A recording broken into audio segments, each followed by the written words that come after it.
नमस्कार। अटूट बंधन पुस्तक चर्चा कार्यक्रम में मैं वंदना वाजपेयी आप सभी का हार्दिक स्वागत अभिनंदन करती हूँ। ये गर्मी का मौसम है और हम सब उमस से परेशान हैं और जिस चीज़ का बेसब्री से इंतज़ार कर रहे हैं वो सावन है, बारिश है और बहार है। ऐसे मौसम में आज जिस किताब के साथ हम लोग आए हैं यहाँ, उस किताब का नाम भी है उस बहार का इंतज़ार, और जिसको लिखा है, जिसके रचनाकार हैं लोकप्रिय कथाकार, साहित्यकार, वरिष्ठ साहित्यकार आदरणीय उर्मिला शिरीष जी। जब मैं इस शीर्षक कहानी से गुजर रही थी तो मुझे कबीरदास जी का एक तोहफा याद आ रहा था। प्रेम प्रेम सब कोई कहे, प्रेम न जाने कोई, या मार्ग साहिब मिले, प्रेम कहाँ बेसो। तो इस कहानी में जो है प्रेम किस तरीके से हमें अपने रिश्तों और परिवारों के बीच महसूस होता है, उसके बीच के लिए कौन आकर के गुरु की भूमिका निभा के चला जाता है, एक बहुत सुंदर कहानी है। इसके साथ साथ हम कहानियों में धर्म सत्ता, राज सत्ता और जाने कितनी सत्ताओं की बात करते हैं, लेकिन घर की सत्ता, मन की सत्ता, इसका क्या संतुलन है, किस तरीके से घर बिखरते हैं और किस तरीके से मन टूटते रहते हैं, इन कहानियों से, इस संग्रह से गुजर के जाना जा सकता है।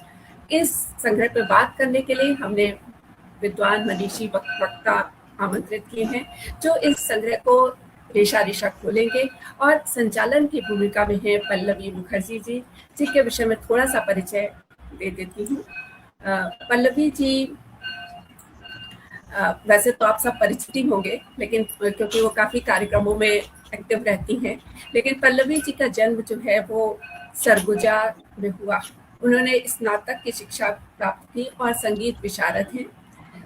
बिजू का ब्लॉग, लिटरेचर पॉइंट, गूंज, हिंदी नामा, साहित्य धारा, इन दिनों जन संदेश, टाइम्स, पाखी, अनुगूंज आदि सभी लगभग प्रतिष्ठित समाचार पत्र पत्रिकाओं में और ऑनलाइन ब्लॉग्स में उनकी रचनाएं निरंतर प्रकाशित होती रहती हैं।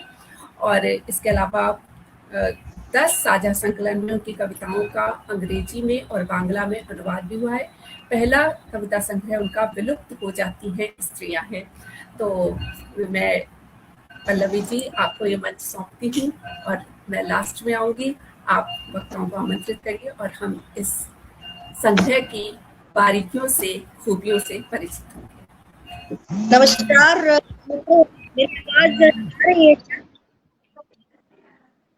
मेरी आवाज पहुंच रही है ना मित्रों? अटूट बंधन के शानदार मंच पर आप सभी मित्रों का स्वागत करती हूँ। अटूट बंधन साहित्यिक परिवार द्वारा आयोजित इस पुस्तक परिचर्चा में हम चर्चा करेंगे सुप्रसिद्ध लेखिका श्रीमती उर्मिला शिरीष जी की कहानी संग्रह उस बहार का इंतजार। इस पर हमारी चर्चा होगी। आज की इस चर्चा को समृद्ध बनाने के लिए हमारे साथ विशिष्ट वक्ता के रूप में उपस्थित हैं आदरणीय मनीष वैद्य जी, कथाकार एवं संपादक, आदरणीय सुप्रिया पाठक जी जो अभी उपस्थित नहीं हो पाई हैं, थोड़ी देर में उपस्थित हो जाएंगी, आदरणीय हरीश राय जी, वरिष्ठ कथाकार एवं आलोचक, और हमारी विशेष कहानीकार और कथाकार आदरणीय उर्मिला शिरीष जी, जिनका हम तहे दिल से इस मंच पर स्वागत करते हैं। और सबसे पहले मैं इस अवसर पर मैं अपनी और आदरणीय वंदना वाजपेयी जी का विशेष स्वागत, जिन्होंने मुझे ये मंच दिया, आज इस मंच संचालन के लिए मैं यहाँ आमंत्रित हूँ। और इस अवसर पर मैं अपनी स्वरचित कविता, जो मेरी अभी हाल फिलहाल विलुप्त हो जाती है स्त्रियां में छपी है, चूंकि यह इस कविता की भावभूमि हमारे उर्मिला शिरीष जी की कहानी है जो लड़कियों की हंसी, उसी पर है, तो मैं इस कविता से इस मंच के कार्यक्रम का आगाज करती हूँ। कि लड़कियां शीर्षक है, उनकी कहानी है लड़कियों की हंसी। तो लड़कियां बदल जाती हैं मौसम की तरह, खीरे से पार कर जाती है पिता की दहलीज, छोड़ जाती है आंगन के मुंडेर पर अपना बचपन अल्हड़ता और माँ के हाथों का सोंधापन। लड़कियां चलती रहती हैं अनवरत सड़क की मानिंद, कठोर जिंदगी में सजाती रहती हैं बाहर भीतर घर को। तमाम उलझते रिश्ते सुलझाती हैं लड़कियां, पर खुद उलझती जाती हैं घने बीहड़ जंगल में, रात गहरी नींद में तकिए तले, डायरी के भीतर तुम्हारा गुलाब सिसकता है। लड़कियां झरने लगती हैं पतझड़ की तरह झरझर, लौटता नहीं है बसंत और बूढ़ी हो जाती हैं लड़कियां। और बूढ़ी हो जाती हैं लड़कियां। आइए कार्यक्रम का आगाज करते हैं। सबसे पहले आमंत्रित करती हूँ जाने माने कथाकार एवं संपादक आदरणीय मनीष बैद सर का। मैं उनका छोटा सा परिचय पढ़ देती हूँ। मनीष जी का जन्म हुआ है 16 अगस्त को। शिक्षा MA MPhil हिंदी साहित्य, राहुल संकीर्तन पर शोध, बहुत से प्रतिष्ठित सम्मानों से नवाजे गए हैं। देश में हिंदी कहानी के लिए महत्वपूर्ण सम्मान प्राप्त 3 कहानी संग्रह टुकड़े टुकड़े धूप, फुगाटी का जूता और वांगची खासे चर्चित हुए हैं। इसी साल प्रेम कथा संग्रह गुलाबी इच्छाएं वांगची पर इस साल शिवना अंतर्राष्ट्रीय कथा लेखन सम्मान, फुगाटी का जूता पर शब्द छाप सम्मान, इसी संग्रह पर बागेश्वरी सम्मान से उन्हें सम्मानित किया गया है तथा शब्द साधक सम्मान भी प्राप्त हुए हैं। देश के प्रतिष्ठित पत्रिकाएं हंस, पहल, नया ज्ञानोदय, वागड़, समकालीन भारतीय साहित्य, कथा देश, आकार, पूर्वाग्रह जैसी पत्रिकाओं में 100 से भी ज्यादा कहानियां प्रकाशित हुई हैं। कुछ रचनाओं का पंजाबी, मराठी, उड़िया, बंगाली, मंडरिन में अनुवाद तथा अन्य भाषाओं में भी अनुवाद। सामाजिक सरोकारों, पानी और पर्यावरण पर नियमित लेखन, फेलोशिप में आदिवासी लोक जीवन पर शोध कार्य, दूरदर्शन और आकाशवाणी से प्रसारण। आदरणीय मनीष बैद सर को मंच पर बुलाने से पहले अल्लामा इकबाल जी की बेशकीमती पंक्ति प्रस्तुत करती हूँ। खुदी को कर बुलंद इतना कि हर तकदीर से पहले खुदा बंदे से खुद पूछे कि बता तेरी रजा क्या है।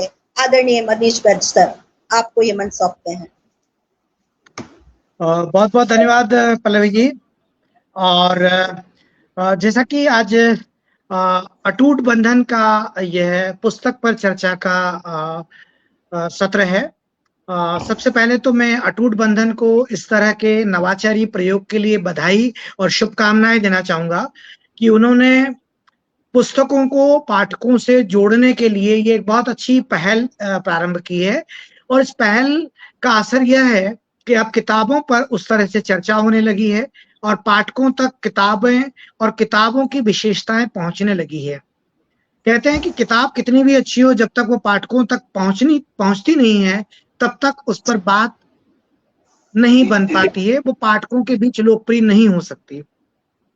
तो अटूट बंधन का यह प्रयास, यह नवाचारी कदम बहुत अच्छा है कि पुस्तकों के बहाने, उनकी बातचीत के बहाने पुस्तकें पाठकों तक पहुंच रही है। अब हम बात करते हैं आज के इस सत्र की। आज के इस सत्र में बहुत ही प्रतिभाशाली और कहें कि वरिष्ठ प्रतिष्ठित लेखिका उर्मिला शिरीष जी का यह संग्रह है। और उर्मिला शिरीष जी की यह बात मुझे बहुत अच्छी लगती है कि वे नियमित रूप से, निरंतर रूप से, लगातार लिखती हैं। उनके नया संग्रह भी उनका आया है वाणी प्रकाशन से छपकर, उस बहार का इंतजार। इस संग्रह पर हम चर्चा करना चाहते हैं आज। और जैसे कि उर्मिला जी के बारे में मैं बता रहा था कि वे लगातार नियमित रूप से लिख रहे हैं, और हम जैसे लोग जो इधर नए नए कहानी के क्षेत्र में आए हैं या पिछले 10-15 सालों से लिख रहे हैं, हमने जब से लिखना शुरू किया, हमने उर्मिला जी को हम पढ़ते रहे हैं। उर्मिला जी का लेखन बहुत बड़बोले बयानों की तरह से, बहुत बड़े क्रांतिकारी बदलावों का नारा देते हुए, बहुत बड़े बड़े शिगुफे छोड़ते हुए नहीं होता है। बहुत धीमे से, बहुत होले से वे अपने जीवनानुभवों को, अपने समय को, समाज को देखती हैं, उनमें आए बदलावों को चिन्हांकित करती हैं, और बहुत धीमे से। और मुझे तो ये लगता है कि जैसे कहीं बहुत धुंध के मौसम में किसी लैंप पोस्ट के नीचे खड़े होकर आप कोई धुंध भरी सुबह देख रहे हैं, इस तरह उनकी कहानियां चलती हैं और वे पाठक के भीतर चली जाती है, धस जाती है वे पाठक के भीतर। पाठक के भीतर धसने के बहुत सारे कारण होते हैं। अमूमन कहानियां पाठक पढ़कर छोड़ देता है, भूल जाता है, लेकिन उर्मिला जी की कहानियां ऐसा क्यों है कि पाठक के भीतर धसी रह जाती है? उसका कारण यह है कि उर्मिला जी जिस दृष्टि से देखती हैं समाज को, वह बहुत ही समृद्ध दृष्टि है। कहते हैं कि लेखन हो, फोटोग्राफी हो, चित्रकारी हो या संगीत हो, यहां तक कि नृत्य भी, जब तक वो आपके भीतर रचेगा बसेगा नहीं, तब तक वह पाठक या श्रोताओं के भीतर रच बस नहीं सकता। तो मुझे लगता है कि उर्मिला जी अपने कथ्य को लिखने से पहले अपने भीतर रचाती बसाती हैं, और वो उसकी बसावट इस तरह की होती है कि हमें उनकी कहानियां पढ़ते हुए लगता है कि हम यह कहानी नहीं पढ़ रहे हैं, बल्कि जीवन का ही कोई दृश्य देख रहे हैं, और जीवन के दृश्य से ही उपजी हुई कोई कहानी उनके हमारे सामने होती है। ताजा संग्रह की बात करूं, जिसमें उस बहार का इंतजार शीर्षक से आया है, इसमें एकाधिक कविताएं एकाधिक कहानियां मुझे लगता है कि वे एक ऐसे लेखक की तरफ से आ रही है जो उस समाज का खुद भुक्तभोगी है। हमारे यहाँ समाज का एक लगभग सच होता जा रहा है कि हमारे यहाँ की पीढ़ियां पलायन कर रही हैं। एक समय था जब हमारा समाज इस तरह था कि हम जहां जन्म लेते थे वहीं रहते थे, थोड़ा बहुत शिक्षा दीक्षा के लिए देश के किसी दूसरे शहर में चले गए, कहीं किसी नौकरी रोजगार के लिए दूसरे शहर में चले गए, फिर आ गए, फिर वहां हो गए। तो एक तरह की जमीन से जुड़ाव हमारा बना रहता था, एक तरह की मिट्टी की गंध हमारे भीतर मौजूद रहती थी। लेकिन पिछले 50 सालों में, 40 सालों में, या इधर के ज्यादातर 30 सालों में हम देखें तो हमारे यहाँ से विदेश जाने वाले युवाओं की संख्या में बेतहाशा बढ़ोतरी हुई है। और इस बेतहाशा बढ़ोतरी होने की वजह से समाज में कई तरह की विकृतियां आई है, बल्कि विकृतियां नहीं, मैं कहूंगा कि समाज व्यवस्था को नेस्तो नाबूद करने की एक प्रयास जैसा किया गया है। मुझे याद आता है, इसी संग्रह से मैं पढ़ रहा था हरा पत्ता। हरा पत्ता कहानी इस संग्रह की बेहद महत्वपूर्ण कहानी मुझे लगती है, जिसमें अमेरिका के ग्रीन कार्ड पाने के लिए तमाम सारे लोग प्रयास कर रहे हैं। वे वहां का नागरिक हो जाने के लिए, भारतीयता छोड़कर अमेरिका के नागरिक हो जाने के लिए वे तमाम तरह के प्रयास कर रहे हैं, तमाम तरह की चिंताएं कर रहे हैं, तमाम पैसा खर्च कर रहे हैं। पूरा ध्यान इस बात पर है कि जैसे भी तैसे भी हो जाए और वो अमेरिका पहुंच जाए। लेकिन कथा का जो नायक है वो कुछ अलग ढंग से सोचता है, और ये जो अलग ढंग से सोचना है ये कहानी में द्वंद पैदा करता है। और मुझे लगता है कि जिस कहानी में द्वंद आता है वो कहानी पाठक के भीतर भी एक द्वंद को पैदा करती है कि हमारे लिए अमेरिका जाना महत्वपूर्ण है या हमारे गांवों की तरफ लौटना, हमारी जड़ों की तरफ लौटना। तो वहां हरा पत्ता कहानी एक बड़े अर्थ में खुलती है, और वो एक बड़े प्रतीक के रूप में भी बनती है कि किस तरह हम विदेशों में पलायन करने के लिए हमारे देश की जमीन से कट रहे हैं। वो तमाम सारे उन पीड़ाओं को व्यक्त करती है उस पात्र के बहाने से, जो पात्र उस लाइन में लगा हुआ है अमेरिका जाने के, और उसका आखिरी इंटरव्यू बचा हुआ है। वो तमाम पैसा खर्च कर चुका है, तमाम तरह के जो फॉर्मेलिटीज होती है उनको पूरा कर चुका है, लेकिन इन सब के बावजूद वह नहीं जा पा रहा है। इसलिए नहीं जा पा रहा है कि उसे कोई कानूनी अड़चन आई है या उसका ग्रीन कार्ड नहीं बना है। उसका ग्रीन कार्ड बन सकता है, संभावना है, और लगभग तय है कि उसका ग्रीन कार्ड बन जाएगा। लेकिन वो कुछ घंटों पहले अपने भीतर के द्वंद्व को महसूस करता है, और उसे लगता है कि मुझे विदेशी भूमि पर जाने के बजाय, मुझे बाहर जाने के बजाय, मुझे वापस अपने गांव जाना चाहिए, और गांव की चीजों को मुझे ठीक करना चाहिए, या मेरे पिता का जो सपना था खेती बचाने का, गांव बचाने का, उस मिट्टी को बचाने का, मुझे उस संकल्प को भी पूरा करना चाहिए। तब तक हम लोग भावी पीढ़ी के प्रेम में पढ़कर, उनके स्नेह में पढ़कर बाहर जाते रहेंगे। कब हम भीतर जाएंगे? यहाँ बाहर और भीतर, मनुष्य के बाहर और भीतर का प्रतीक भी हो जाता है। हम बाहर होते हैं, भीतर बहुत कम आ पाते हैं। यह कहानी सिर्फ ग्रीन कार्ड, अमेरिका और भारत की बात ही नहीं करता, एक व्यक्ति के बीच के मानसिकता की बात भी करता है, जब मन के भीतर और मन के बाहर की बात भी यहाँ आती है। हम हरा पत्ता की तरह ही आगे कहानी और है इस संग्रह की, उस बहार का इंतजार। मुझे लगता है वो भी बहुत महत्वपूर्ण कहानी है, और वो भी लगभग इसी पृष्ठभूमि पर लिखी गई कहानी है। मुझे लगता है एक ही पृष्ठभूमि पर कई तरह से कहानियां लिखना, ये भी एक लेखक का रचना वैविध्य है। कि वो एक विषय को कितने तरह से देखता है, कितने चश्मों से देखता है, कितने दृष्टिकोण से देखता है, कि वो एक विषय ही अलग अलग जगह हमें गूंजता हुआ दिखाई देता है, लेकिन उसकी संवेदना हर जगह अलग है, उसके सरोकार हर जगह अलग है, सवाल हर जगह अलग अलग है। और मुझे लगता है कि जब एक ही विषय अलग अलग कहानियों में अलग अलग विषय के साथ अलग अलग गूंज पैदा करने लग जाए, तो मुझे लगता है ये कहानीकार का बहुत बड़ा रचना वैविध्य है, उसका रचना वैभव है। एक तरह से देखा जाए तो वो उस रचना वैभव के माध्यम से, मैंने इसमें एकाधिक कहानियां पढ़ी है इसी बात को लेकर। आप उस बहार का इंतजार को पढ़िए, उस बहार का इंतजार में किस तरह है, आप देखेंगे कि भारतीयता बनाम अमेरिका और तमाम तरह के पाश्चात्य देशों में जो लोग हैं, तो पश्चिम और पूर्व, भारत और अमेरिका जैसे देश जो विकसित कहे जाते हैं, लेकिन बावजूद उसके उनकी जो संस्कृति है, उनके जो संस्कार है, उनको लेकर जो बहस है पूरी कहानी में, आपको शुरुआत के पहले या दूसरे पैरे से लगा के आखिर तक आपको पूरी कहानी में कई जगह आपको ये बहस देखने को मिलती है। और अंत तक लेखिका ने उस बहस को चलाया है कि किस तरह हमारी भारतीयता उस पाश्चात्य विचारों से, उस पाश्चात्य जीवन शैली से, उस पाश्चात्य संस्कृति से किस तरह इतर है, इतर ही नहीं है बल्कि श्रेष्ठ है। लेकिन हम पश्चिम के अंधानुकरण में उस संस्कृति से, उस सीख से, उस सबक से, उस सारी चीजों को से कटते चले रहे हैं, उस जड़ों से कटते जा रहे हैं, जो जड़ें हमारे समाज को खड़ा रखने का जिनका बहुत बड़ा दायित्व था, जिनके सहारे, जिन जड़ों पर हमारा पूरा समाज खड़ा हुआ था, आज वो नेस्तो नाबूद होने की कगार पर है।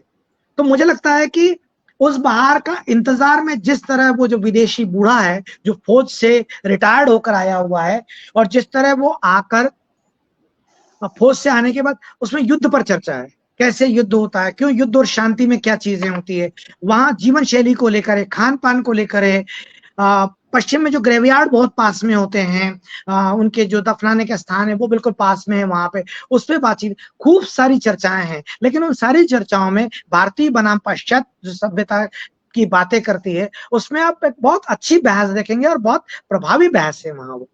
और ये सारा प्रभाव मिलकर ये बताता है कि भारत को क्यों श्रेष्ठ कहा जाता है, या भारतीय दर्शन में हमने जो कुछ सीखा है, या भारतीय दर्शन हमें जिस तरह के जीवन शैली की, जिस तरह के तमाम चीजें, बल्कि मैं कहूंगा कि जीवन जीने का ढंग सिखाता है हमें भारतीयता, वो पाश्चात्यता के बरक्स कहाँ खड़ी होती है, वो कहानी हमें बताती है। उस बहार का इंतजार हमें कई स्तरों पर खोलती है। ये जरूरी नहीं कि आप उसको भारतीयता बनाम पाश्चात्य रूप में ही देखें, वो एक तरह की एक प्रेम कहानी भी है, वो एक तरह से देखा जाए तो मानवीय संबंधों की कहानी भी है, वो एक तरह से देखा जाए तो मानवीय संबंधों के खत्म होते जाने, उनके खींचते जाने की भी कहानी है। यदि हम उसको उस तरह से देखें तो वो भारतीयता की तरफ लौटने की भी कहानी है। यदि हम उसको इस तरह देखें तो वो एक बड़े बृहत्तर मनुष्यता के दायरे की बात भी करता है। वो एक कहानी हमें बहुत सारे अर्थों में खोलती है, और जब कोई कहानी कई अर्थों में खुलने लगती है, जब उसके अलग अलग पाठ होने लगते हैं, तो मुझे लगता है कि वो कहानी बड़ी कहानी हो जाती है। तो इस नजरिए से मुझे उर्मिला शिरीष जी की वो कहानी बड़ी नजर आती है। हालांकि उर्मिला जी की कहानियां काफी सारी पढ़ चुके हैं, लगातार पढ़ते रहते हैं, और उर्मिला जी को पढ़ना हमेशा इसलिए नया लगता है कि कोई भी कहानी उनकी पुरानी कहानी की कॉपी नहीं होती है, या पुरानी कहानी के पैटर्न पर नहीं होती है। हर बार नया विषय, नई तरह से, नए तेवर के साथ, नई भाषा के साथ वे रचती हैं। वे पुरानी अपनी फ्रेम को तोड़ती हैं, पुरानी भाषा को तोड़ती हैं, लेकिन वो कहानी नए अर्थों में नई तरह से खुलती है। एक और चीज मुझे लगता है उर्मिला जी के यहाँ है, वो है कहानी कहने का कहन अंदाज। बहुत अलग ढंग से उर्मिला जी की कहानियां, जैसा मैंने पहले भी कहा, बहुत ही धीमे धीमे अंदाज में खुलती है, लेकिन जब खुलती है तो वो पाठक के भीतर उतरती हुई खुलती है। पाठक उसके भीतर रमने लगता है, उस कहानी के भीतर। तो ये एक रचनाकार का होता है कि इस पूरे संग्रह में मुझे यदि कहानियों में बात करने की सबसे ज्यादा इच्छा थी। तो हरा पत्ता और उस बहार का इंतजार कहानी को लेकर मैं बहुत ज्यादा बात करना चाहता था, बहुत ज्यादा उन पर बात करना चाहता था। कहानी में एक कहानी और है जिसका मैं जिक्र करना चाहता हूँ। मेरा समय तो नहीं हो रहा ना, 2 मिनट और ले सकता हूँ? जी जी पल्लवी जी, 2 मिनट जी और सर। ले सकता हूँ? जी जी बिल्कुल सर, मैं लीजिए। जी जी मैं एक कहानी का जिक्र करना चाह रहा था, विदा होती लड़कियों की माँ। और इसमें भी विदा आया है, इसमें भी एक जगह से दूसरी जगह पलायन। एक स्त्री समाज हमारा है जो पीढ़ियों से, सदियों से, और कहें कि हमने जब से देखा है तब से, पुरातन समय से पलायन करता है। जिस पिता के यहाँ बेटी बड़ी होती है, वहां से वो दूसरे घर जाती है, वो एक पलायन है। लेकिन उससे भी बड़ा पलायन ये है कि वो लड़की विदेश चली जाती है। और जब लड़की विदेश चली जाती है या जाने वाली होती है, तो उस माँ के ऊपर कितना असर पड़ता होगा, जो माँ अकेली रहती है। और उसको उर्मिला जी जब शब्द देती हैं, जब एक एक छोटी छोटी चीजें, बारीक डिटेलिंग आती है वहां पे, कि किस तरह से माँ रोती है, लड़की को पता नहीं चलता है, सामान उसका बनने लगता है, और माँ छुप करके अपने आंसुओं को अंदर घुटते हुए किस तरह से उस पलायन की पीड़ा को महसूस कर रही है, आपको पढ़ते हुए बेहद मार्मिक कहानी लगती है। वो जुड़ती है हमारे साथ, हमारे विदा होने वाले साथियों के साथ। हर कोई कहीं न कहीं किसी न किसी को विदा करता है। कहीं न कहीं हमारे बहुत सारे लोग बिछड़े हुए होते हैं। तो जब पाठक पढ़ता है, तब हम अपने किसी उस अपने आत्मीय जन के पास पहुँच जाते हैं, जिसको हमने इस तरह छोड़ा है, जिसको हमने इस तरह खोया है, जिसको हमने इस तरह जीवन की भीड़ में गुम होते हुए देखा है। मुझे लगता है ये कहानी पढ़ते हुए मैं सहज नहीं रह पाया, और उस कहानी पढ़ने के बाद उस दिन फिर पूरे दिन कुछ नहीं पढ़ पाया। इतनी मार्मिक कहानी विदा होती लड़कियों की माँ मुझे लगी। उर्मिला जी के जो कहने का अंदाज है, वो बहुत अलग तरह से चीजों को कहती हैं, देखती हैं, सोचती हैं। और ये देखना, कहना कहानियों में सीधे तौर पर नहीं आता है। ये आपके जीवन के पूरे जीवनानुभवों से होकर आता है। उर्मिला जी का जो लंबा जीवन संघर्ष है, चाहे वो शिरीष जी के साथ का रहा हो, शिरीष जी को बचाने की जद्दोजहद में रहा हो, उनके जीवन को बचाने की जद्दोजहद में रहा हो, या शिरीष जी के बाद का ये समय रहा हो, बेहद सृजनशील होकर उन्होंने लगातार अपने काम को बिना नागा किए अपना काम कभी प्रभावित नहीं होने दिया। और ये मुझे एक रचनाकार में बहुत बड़ी बात दिखती है कि जीवन के तमाम झंझावातों से, तनावों से, संघर्षों से बचते बचाते हुए, समय चुराते हुए यदि व्यक्ति अपने लिए कुछ न कुछ लिखता रहता है, तो वो एक जीवन दृष्टि उसके भीतर पनपती है। उन जीवन संघर्षों से उसके भीतर एक तरह की अंतर्दृष्टि पैदा होती है। और उस अंतर्दृष्टि से जब वह देखता है और उस देखे हुए को अपने जीवन के संघर्षों को जब लिखता है, तो वो दृष्टि बदल जाती है, उसका लिखा हुआ बदल जाता है, उसकी भाषा का मुहावरा बदल जाता है। फिर वहां कहानी कहानी नहीं रहती, फिर वहां जीवन का धड़कता हुआ कोई टुकड़ा आपको नजर आने लगता है, फिर उन शब्दों में आपको धड़कन सुनाई देने लगती है। तो वे कहानियां उस बहार का इंतजार में है।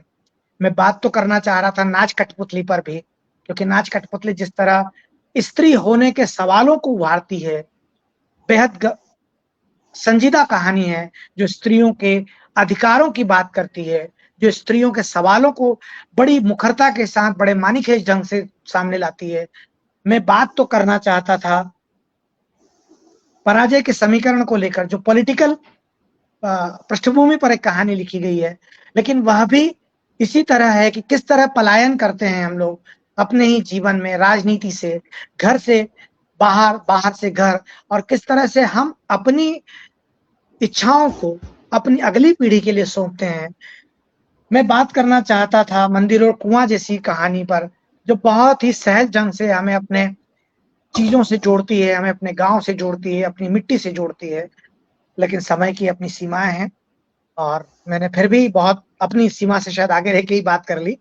बहुत बहुत धन्यवाद अटूट बंधन का, कि मुझे यहाँ उस बहार का इंतजार जैसे अच्छे संग्रह पर उर्मिला शिरीष जी की इन कहानियों पर बात करने का अवसर दिया।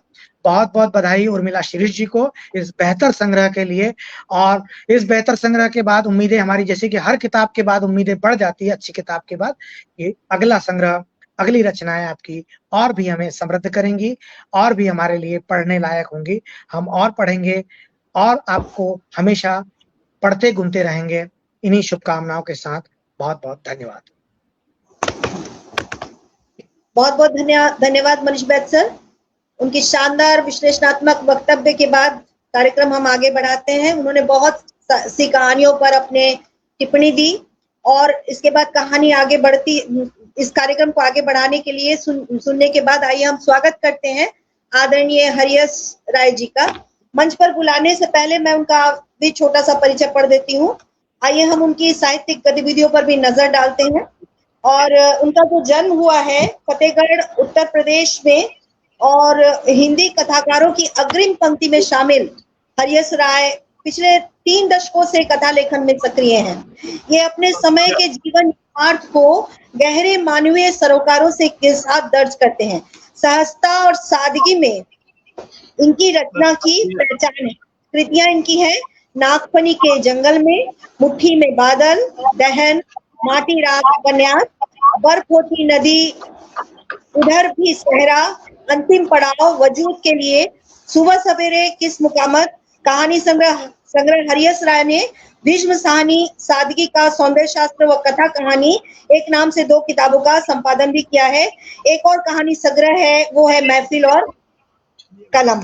इनकी अन्य प्रकाशित कृतियां हैं समय के सरोकार, शिक्षा, भाषा और औपनिवेशिक दास्ता, कथा एक यात्रा, कथा सानिध्य और कहानी आज। हिंदी के प्रतिनिधि कथा संग्रहों में उनकी कहानियां शामिल हैं और उनकी कहानियां उर्दू, तेलुगु, उड़िया, गुजराती, पंजाबी, मैथिली भाषाओं में अनुवादित है। प्रतिष्ठित अनेक सम्मानों से नवाजा जा चुका है उन्हें और मैं बहुत ही आदर के साथ आदरणीय हरियस राय जी को यहाँ आमंत्रित करती हूँ। आदरणीय हरियस सर। बहुत बहुत शुक्रिया पल्लवी जी, आपने तो बड़ा विस्तार से परिचय दे दिया और हम मधुला जी को देना चाहते थे, वो आपने मुझे दे दिया। खैर, अटूट बंधन का बहुत बहुत शुक्रगुजार हूँ कि इस मंच पर उन्होंने मुझे आमंत्रित किया। वैसे अटूट बंधन का साहित्य को फैलाने में एक बहुत बड़ी सार्थक भूमिका है। वो हमेशा नई नई किताबों पर वंदना वाजपेयी जी पर चर्चा करती हैं और नई नई किताबों से हमको वाकिफ कराती हैं। हालांकि मेरी कोशिश रहती है कि मैं उनके सभी कार्यक्रमों में जुड़ सकूं, लेकिन कभी कभी नहीं भी जुड़ पाता। लेकिन उनका जो प्रयास है वो एक बहुत ही सार्थक प्रयास है और वो अपने प्रयास को इसी तरह ही जारी रखें, मैं यही कामना करूं।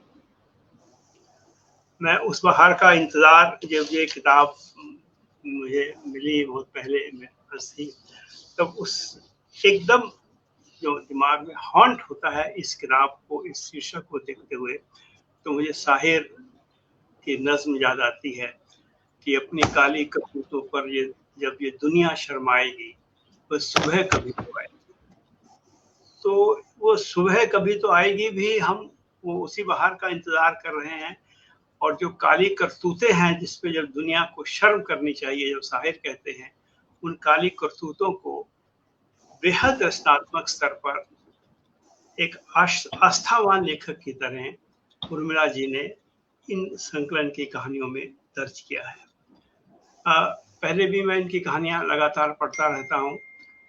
इनकी कहानियां एक हमारे जो जिस समय में हम जी रहे हैं, आज का जो भारत बन रहा है, जो आज का समय बन रहा है, उस समय का एक कोलाज हमारे सामने रखती है। यदि हम अलग अलग कहानियों को पढ़ें तो एक प्रकार का, मैं कहूँगा, रचनात्मक इतिहास वो हमारे सामने अपनी इन कहानियों के माध्यम से रखती हैं।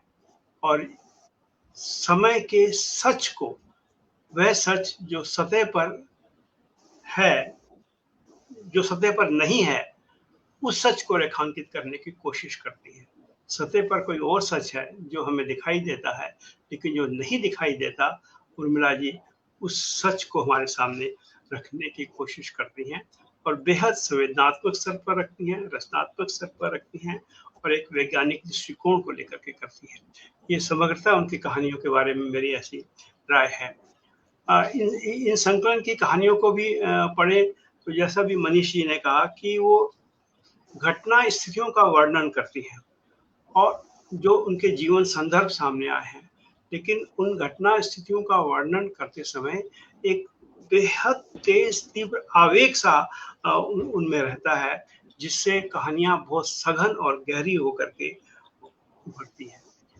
हो सकता है, बल्कि हर एक है कि उनके अपने निजी अनुभव हों, लेकिन केवल निजी अनुभवों को लिखना तो एक डायरी बन जाएगी, निहायत व्यक्तिगत डायरी बन जाएगी, लेकिन जब वो अपने निजी अनुभवों को व्यापक संसार से जोड़ती है, व्यापक दुनिया से जोड़ती हैं, बड़े सरोकारों से जोड़ती हैं, तो एक कहानी के रूप में हमारे सामने आता है।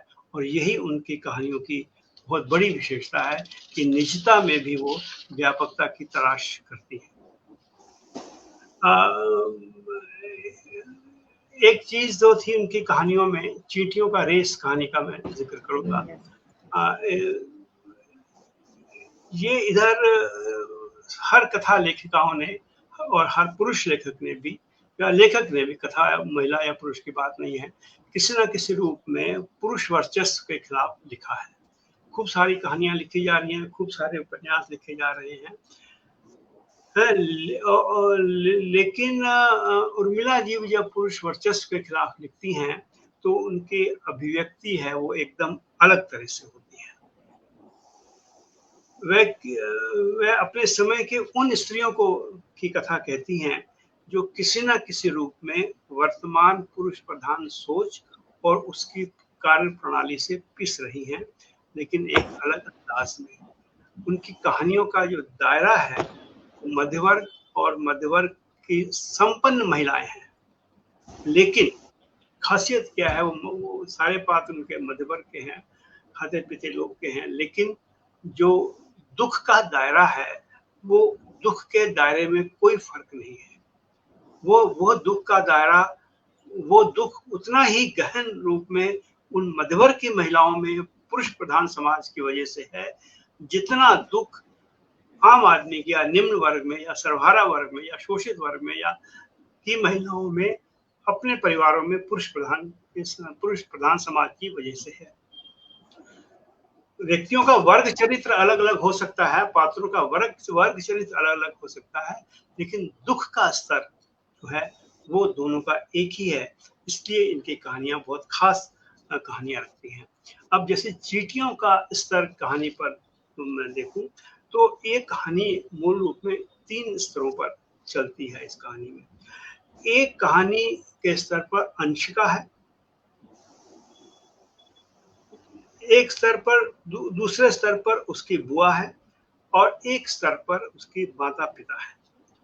ये मध्यवर्ग के परिवार में देखा गया है कि वो सुजाता नाम की स्त्री जब अपने पति अभय से तलाक लेकर अपने पिता के घर में आती है तो ना तो उसकी भाभी चाहती है कि वो उस घर में रहे और ना ही उसके माता पिता चाहते हैं कि वह उस घर में रहे। माँ उसे दूसरी शादी करने की सलाह देते हैं, पिता उससे कहते हैं कि मैं तुम्हारे लिए अलग ऑफिस ले दूंगा, अलग घर ले दूंगा। अब ये ऐसी स्थिति है कि जब तलाकशुदा लड़कियां हैं या बेटियां हैं, जब वो अपने घर में, अपने पिता के घर में नहीं रह सकती तो कहाँ जाएंगी? ये सवाल कहानी में बहुत शिद्दत से उन्होंने उभारा है और बताने की कोशिश करती है उर्मिला शिरीष जी कि हमारी सोसाइटी कितनी असहिष्णु, कितनी निर्मम और कितनी निरंकुश हो चुकी है।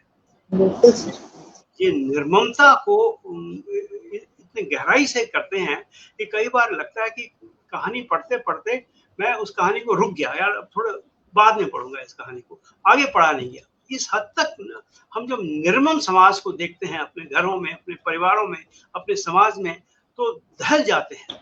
उस निर्ममता को उन्होंने बहुत ही संवेदना के स्तर पर रखा है। लेकिन खाली निर्ममता ही कहानी नहीं, यदि खाली निर्ममता ही कह देंगे तो हम आए दिन अखबारों में इस तरह की खबरें देखते हैं निर्ममता की, तो रचनात्मकता कहाँ रही? तो उर्मिला शिरीष जी उस कहानी को एक बड़े स्तर पर, एक रचनात्मक स्तर पर ले जाती हैं और इस निर्ममता के बीच एक सकारात्मक चरित्र बनती हैं। वो है कहानी के बुआ का चरित्र है। वो बुआ जो अपनी शर्तों पर जिंदगी जीती है, जो किराए के मकान में रहती है, जो अपने कपड़े, घर परिवार के कपड़े लोगों को, गरीबों को या लोगों को पहुंचाती है, जो स्वेटर वगैरह इस तरह की बुनती है, घरों को सजाती है, और सबसे बड़ी खास बात वो सादगी और सौंदर्य को जीवन के केंद्र में रखती है। उस सुजाता नाम की जो बुआ है, उससे मिलकर के अंशिका का जीवन बदल जाता है, उसकी सोच बदल जाती है, और वो इस मध्यवर्गीय दायरे से, इस पुरुष समाज के दायरे से बाहर निकलकर अपने लिए एक नया संसार रचती है, और पिता और माँ को छोड़ करके वो अपना एक अलग रास्ता बनाती है, और एक उर्मिला जी ने उसको एक नई दिशा दी है उसके अंदर। तो एक जिसको कहा जाता है कि वो तमाम अपनी पीड़ाओं का अतिक्रमण कर जाती है, अपनी पीड़ाओं का अतिक्रमण करके वह एक बड़े समुदाय की पीड़ा बन जाती है। इसलिए ये कहानी बेहद महत्वपूर्ण कहानी है। सभी कहानियां बेहद महत्वपूर्ण कहानियां हैं। एक कहानी है इनकी नाच कठपुतली। अब देखिए, नाच कठपुतली में भी वही स्त्री विमर्श है, लेकिन एकदम अलग स्तर पर। अक्सर ये कहा जाता था कि स्त्रियों को आप आर्थिक रूप में स्वावलंबन कर दीजिए, आर्थिक रूप में मजबूत कर दीजिए, आज से 30-40 साल पहले, तो वो अपनी अस्मिता को, अपने वजूद को बनाए रख सकेंगी। लेकिन अब जो आज हमारे सामने समाज आया है, उसमें ये स्थिति एकदम उल्टी हो गई है। नाच कठपुतली में एक ऐसी स्त्री है अदिति, जो 13 साल तक कंपनी में काम करती है, कंपनी को अपनी मेहनत से, अपनी सूझबूझ से एक खास मुकाम तक ले जाती है, कंपनी को प्रतिष्ठा दिलाती है, कंपनी की तरक्की होती है उसके काम की वजह से, कंपनी खुद अपनी तरक्की करती है। लेकिन जब कंपनी का मालिक बदल जाता है तो उस स्त्री का कोई महत्व नहीं रह जाता, क्योंकि नया मालिक आ गया। नया मालिक ने उसको एक आम कर्मचारी की तरह उसको खारिज कर दिया, और उसको बाहर जाने के लिए कहता नहीं है, लेकिन उसकी जगह किसी दूसरे कर्मचारी को नियुक्त कर देता है। अब यहाँ यदि वो स्त्री चुपचाप बैठी रहती तो कहानी नहीं बनती। उर्मिला जी ने एक प्रतिरोध रचा है इस कहानी में, और वो स्त्री आकर के उससे कहती है कि आप मुझे बिना नोटिस दिए नौकरी से नहीं हटा सकते। और ये प्रतिरोध ही है वो कहानी को प्राणवान बनाता है। और ये वो स्त्रियां जो कि त्यों स्त्री को स्वीकार नहीं करती हैं। जब तक किसी कहानी में कोई प्रतिरोध ना हो, विरोध के स्वर ना हो, तो कहानी उतनी दमदार नहीं बनेगी। उर्मिला जी ने उसमें एक प्रतिरोध का स्वर दर्ज करके उस कहानी को बहुत प्राणवान हमारे सामने बनाया है। क्योंकि एक और कहानी है बिंजो माय फ्रेंड। इस कहानी को पढ़ते वक्त मुझे साहित्य जगत की कई सारी कहानियां, ढेरों कहानियां याद आ गई। दरअसल लगभग हर कथाकार ने, यदि हम उनकी कहानी को देखें, किसी न किसी रूप में अपने पालतू जानवरों से तादात्म्य स्थापित किया है। प्रेमचंद 2 बैलों की कथा के माध्यम से करते हैं। मंटो की है कुत्ते की दुआ कहानी, बड़ी मशहूर हुई है। वालिदा तबस्सुम की कहानी मंजिल है। अवधेश प्रीत हमारे अच्छे मित्रों में से थे, उनकी कहानी कजरी, एक गाय को लेकर के कहानी है। शेखर जोशी की कई कहानियां हैं, और कुत्तों को लेकर के तो बहुत सारी कहानियां। टिथवाल का कुत्ता, मंटो की कहानी याद आती है। घोड़े को लेकर के मंटो ने मंगू कोशवान कहानी को लिखी है। मतलब ये इन पशुओं को इस रूप में चित्रित करते हैं कि अपने दुख का इजहार हम पशुओं के माध्यम से पशुओं के समक्ष करें, अपने एकांत को किसी ना किसी तरह हम पशुओं के माध्यम से भरें।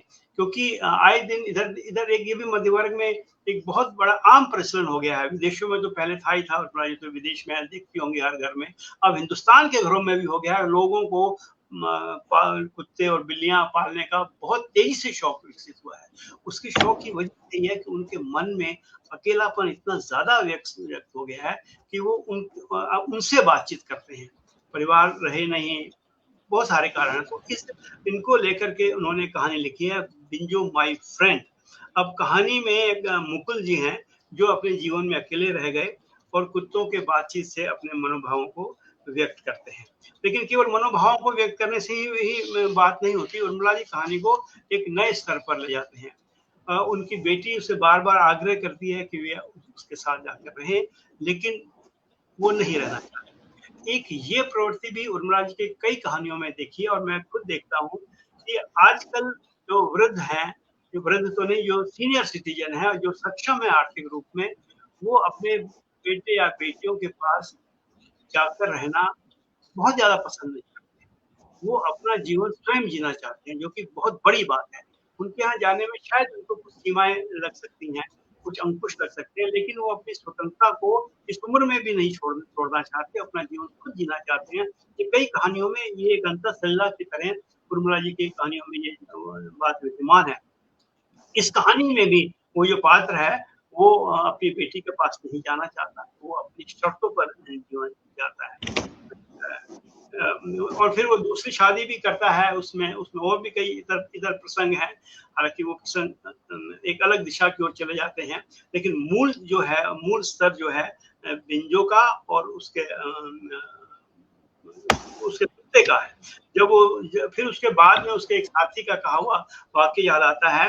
वो उसको ये कहता है कि जो आपके आसपास है और जो आपसे बातें कर रहा है, जो आपका हालचाल पूछ रहा है, वही सबसे बड़ा रिश्तेदार है। उसके ये कहते हैं जो उसका डॉग है, वो उसका सबसे बड़ा रिश्ता बन जाता है, और उसमें आत्मीयता जो उसके प्रति थी वो और ज्यादा गहरा जाती है। और जब एक बार सुबह सैर करते वक्त वो बिंजो कहीं चला जाता है, फिर बाद में लौट आता है, तो यहाँ आकर के उर्मिला जी ने इस कहानी को एक नया ट्विस्ट दिया है। उस कुत्ते का जाना और वापस आना, और जब वह लौट कर आकर सैर करके आके देखता है तो कुत्ता सोफे पर बैठा हुआ है, और उसके आकर के उसकी गोद में बैठ जाता है, और जो कुत्ते का स्वभाव है उसका चेहरा चाटने लगता है। तब उसको महसूस होता है कि जो मेरे भीतर आंसू बह रहे हैं, ये उनको पहुंच रहा है। ये दर्द कहानी में है।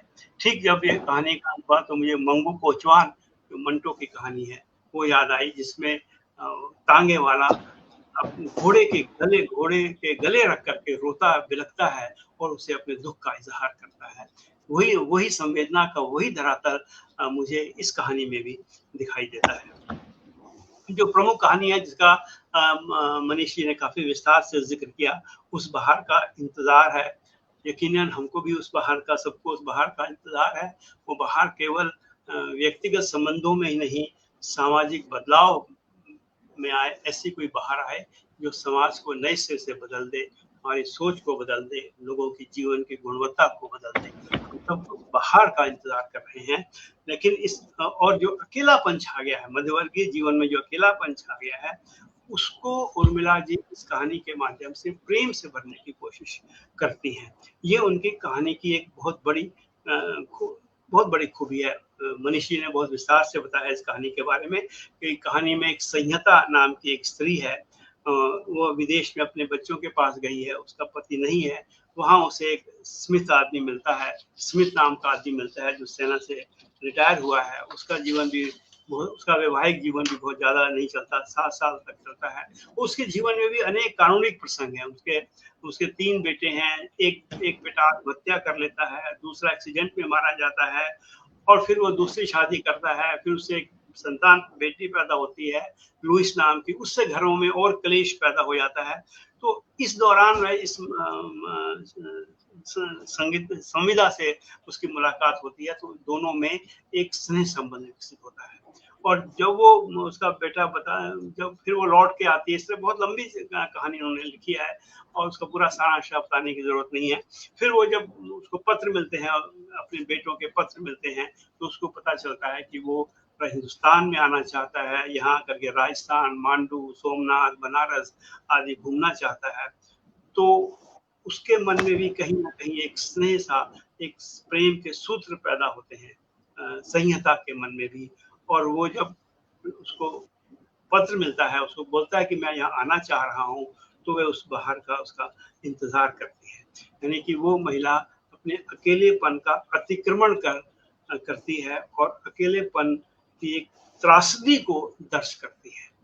उस कहानी के भीतर कहानी को खत्म करते हैं तो हमारे भीतर एक सन्नाटा पसर जाता है, और ऐसा लगता है कि हम सोचने लगते हैं कि स्मिथ और संहिता दोनों के जीवन में बाहर आए, जिनका कि वे लंबे समय से इंतजार कर रहे हैं।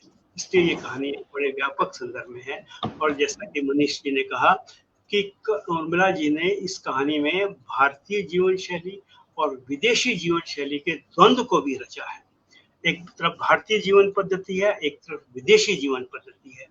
एक तरफ भारतीय स्त्री संहिता है जो पति के न रहने पर भी पति की आत्मा को अपने भीतर महसूस करती है और अपने पास उसकी एक अदृश्य सी उपस्थिति महसूस करती है, और वह अपने जीवन में आए खालीपन को अपने बेटों के पास जाकर भरने की कोशिश करती है।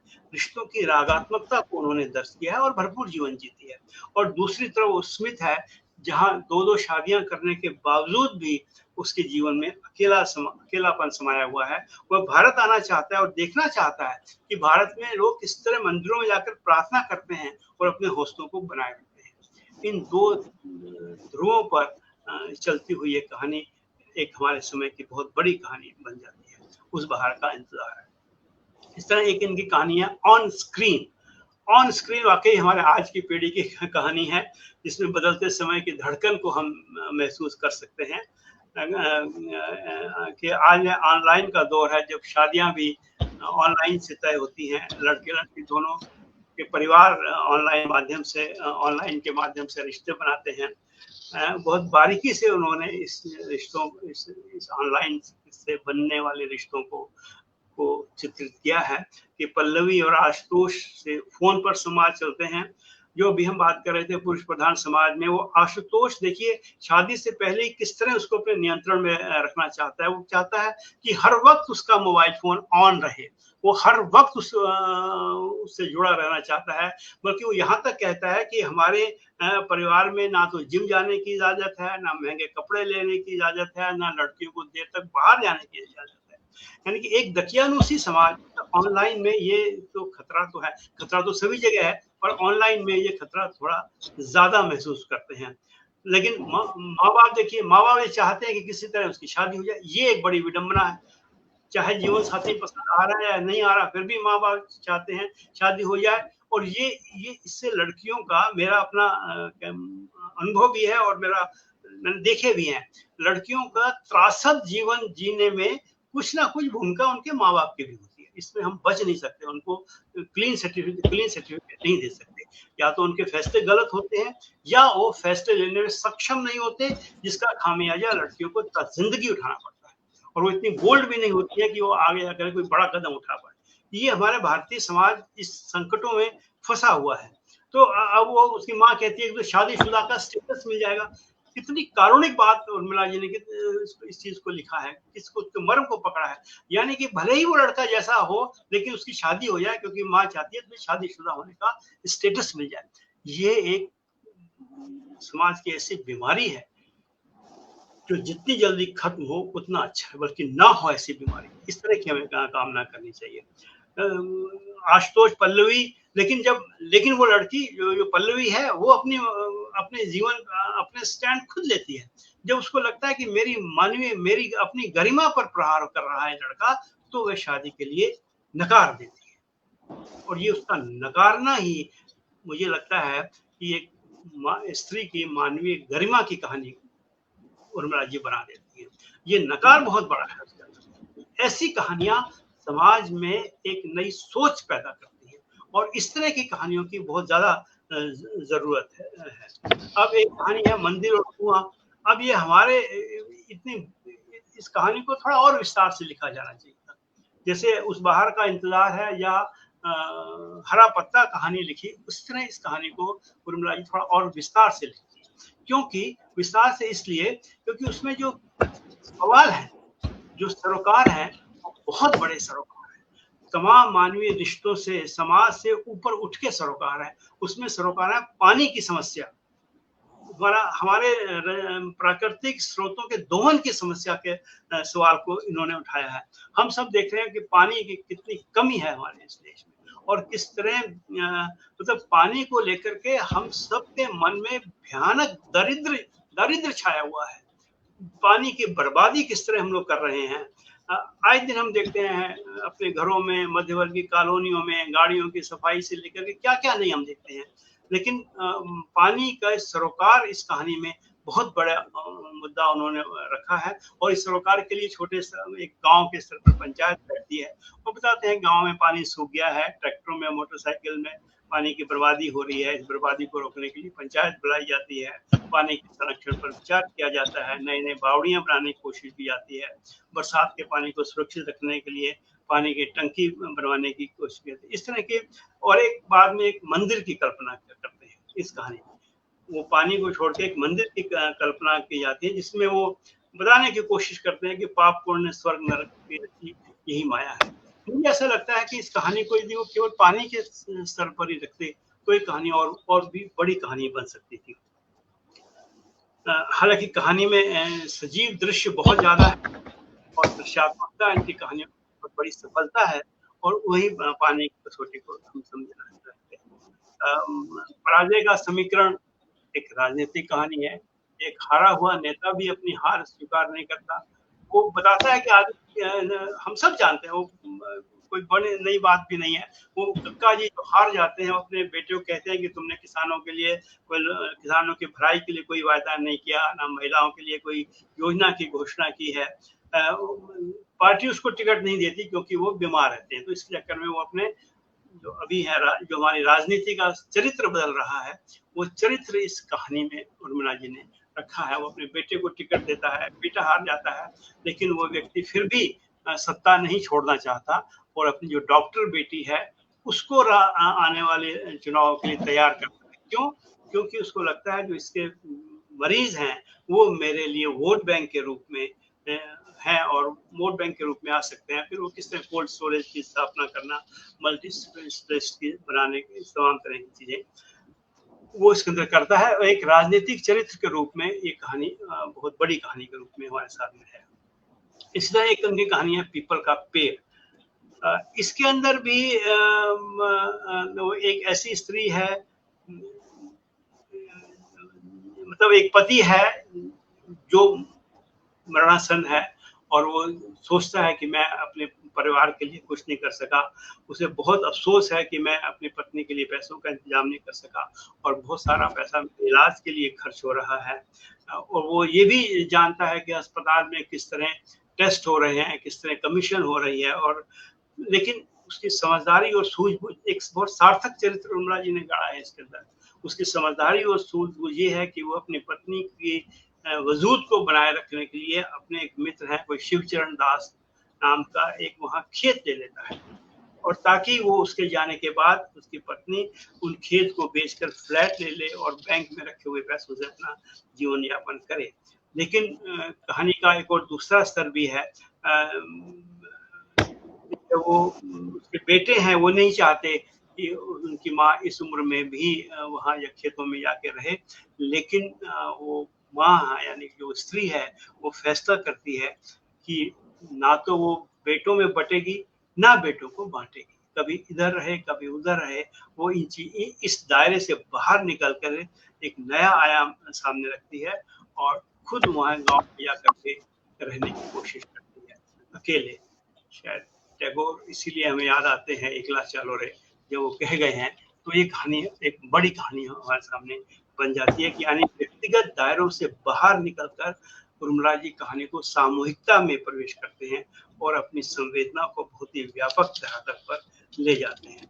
मैं इस कहानी को अपने समय का अतिक्रमण करती हुई कहानी मानता हूँ कि ये अक्सर देखा गया है कि जब जीवन में पार्टनर के न रहने पर दूसरा आदमी उदासी के घेरे में चला जाता है, उदासी के अंधेरे में चला जाता है, तो उर्मिला शिरीष जी इस अवधारणा को खारिज करते हुए पार्टनर के ना रहने पर भी उनकी स्मृतियों को मन में बसाए एक बड़े मकसद के लिए शेष जीवन की वकालत करती हुए, शेष जीवन जीते हुए एक बड़े मकसद के साथ जीवन जीतने की वकालत करती है।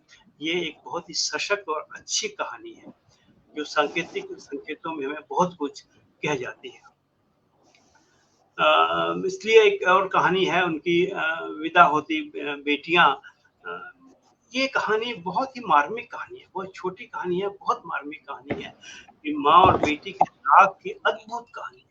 मैंने माँ और बेटों के संबंधों की कहानियां बहुत देखी हैं, पढ़ी हैं, पिता पुत्रों की कहानियां बहुत देखी हैं, माँ और बेटी के संबंधों की कहानियां मेरी नजर में बहुत कम आई है या मैं पढ़ नहीं पाया हूँ, जो भी है। लेकिन ये कहानी बहुत अद्भुत कहानी है, छोटे छोटे प्रसंगों के माध्यम से माँ बेटी के संबंधों को उगेरा, किस तरह उन्होंने उकेरा है, और मतलब माँ बेटी के प्रति किस तरह राग है, प्रेम, आदर, सम्मान है।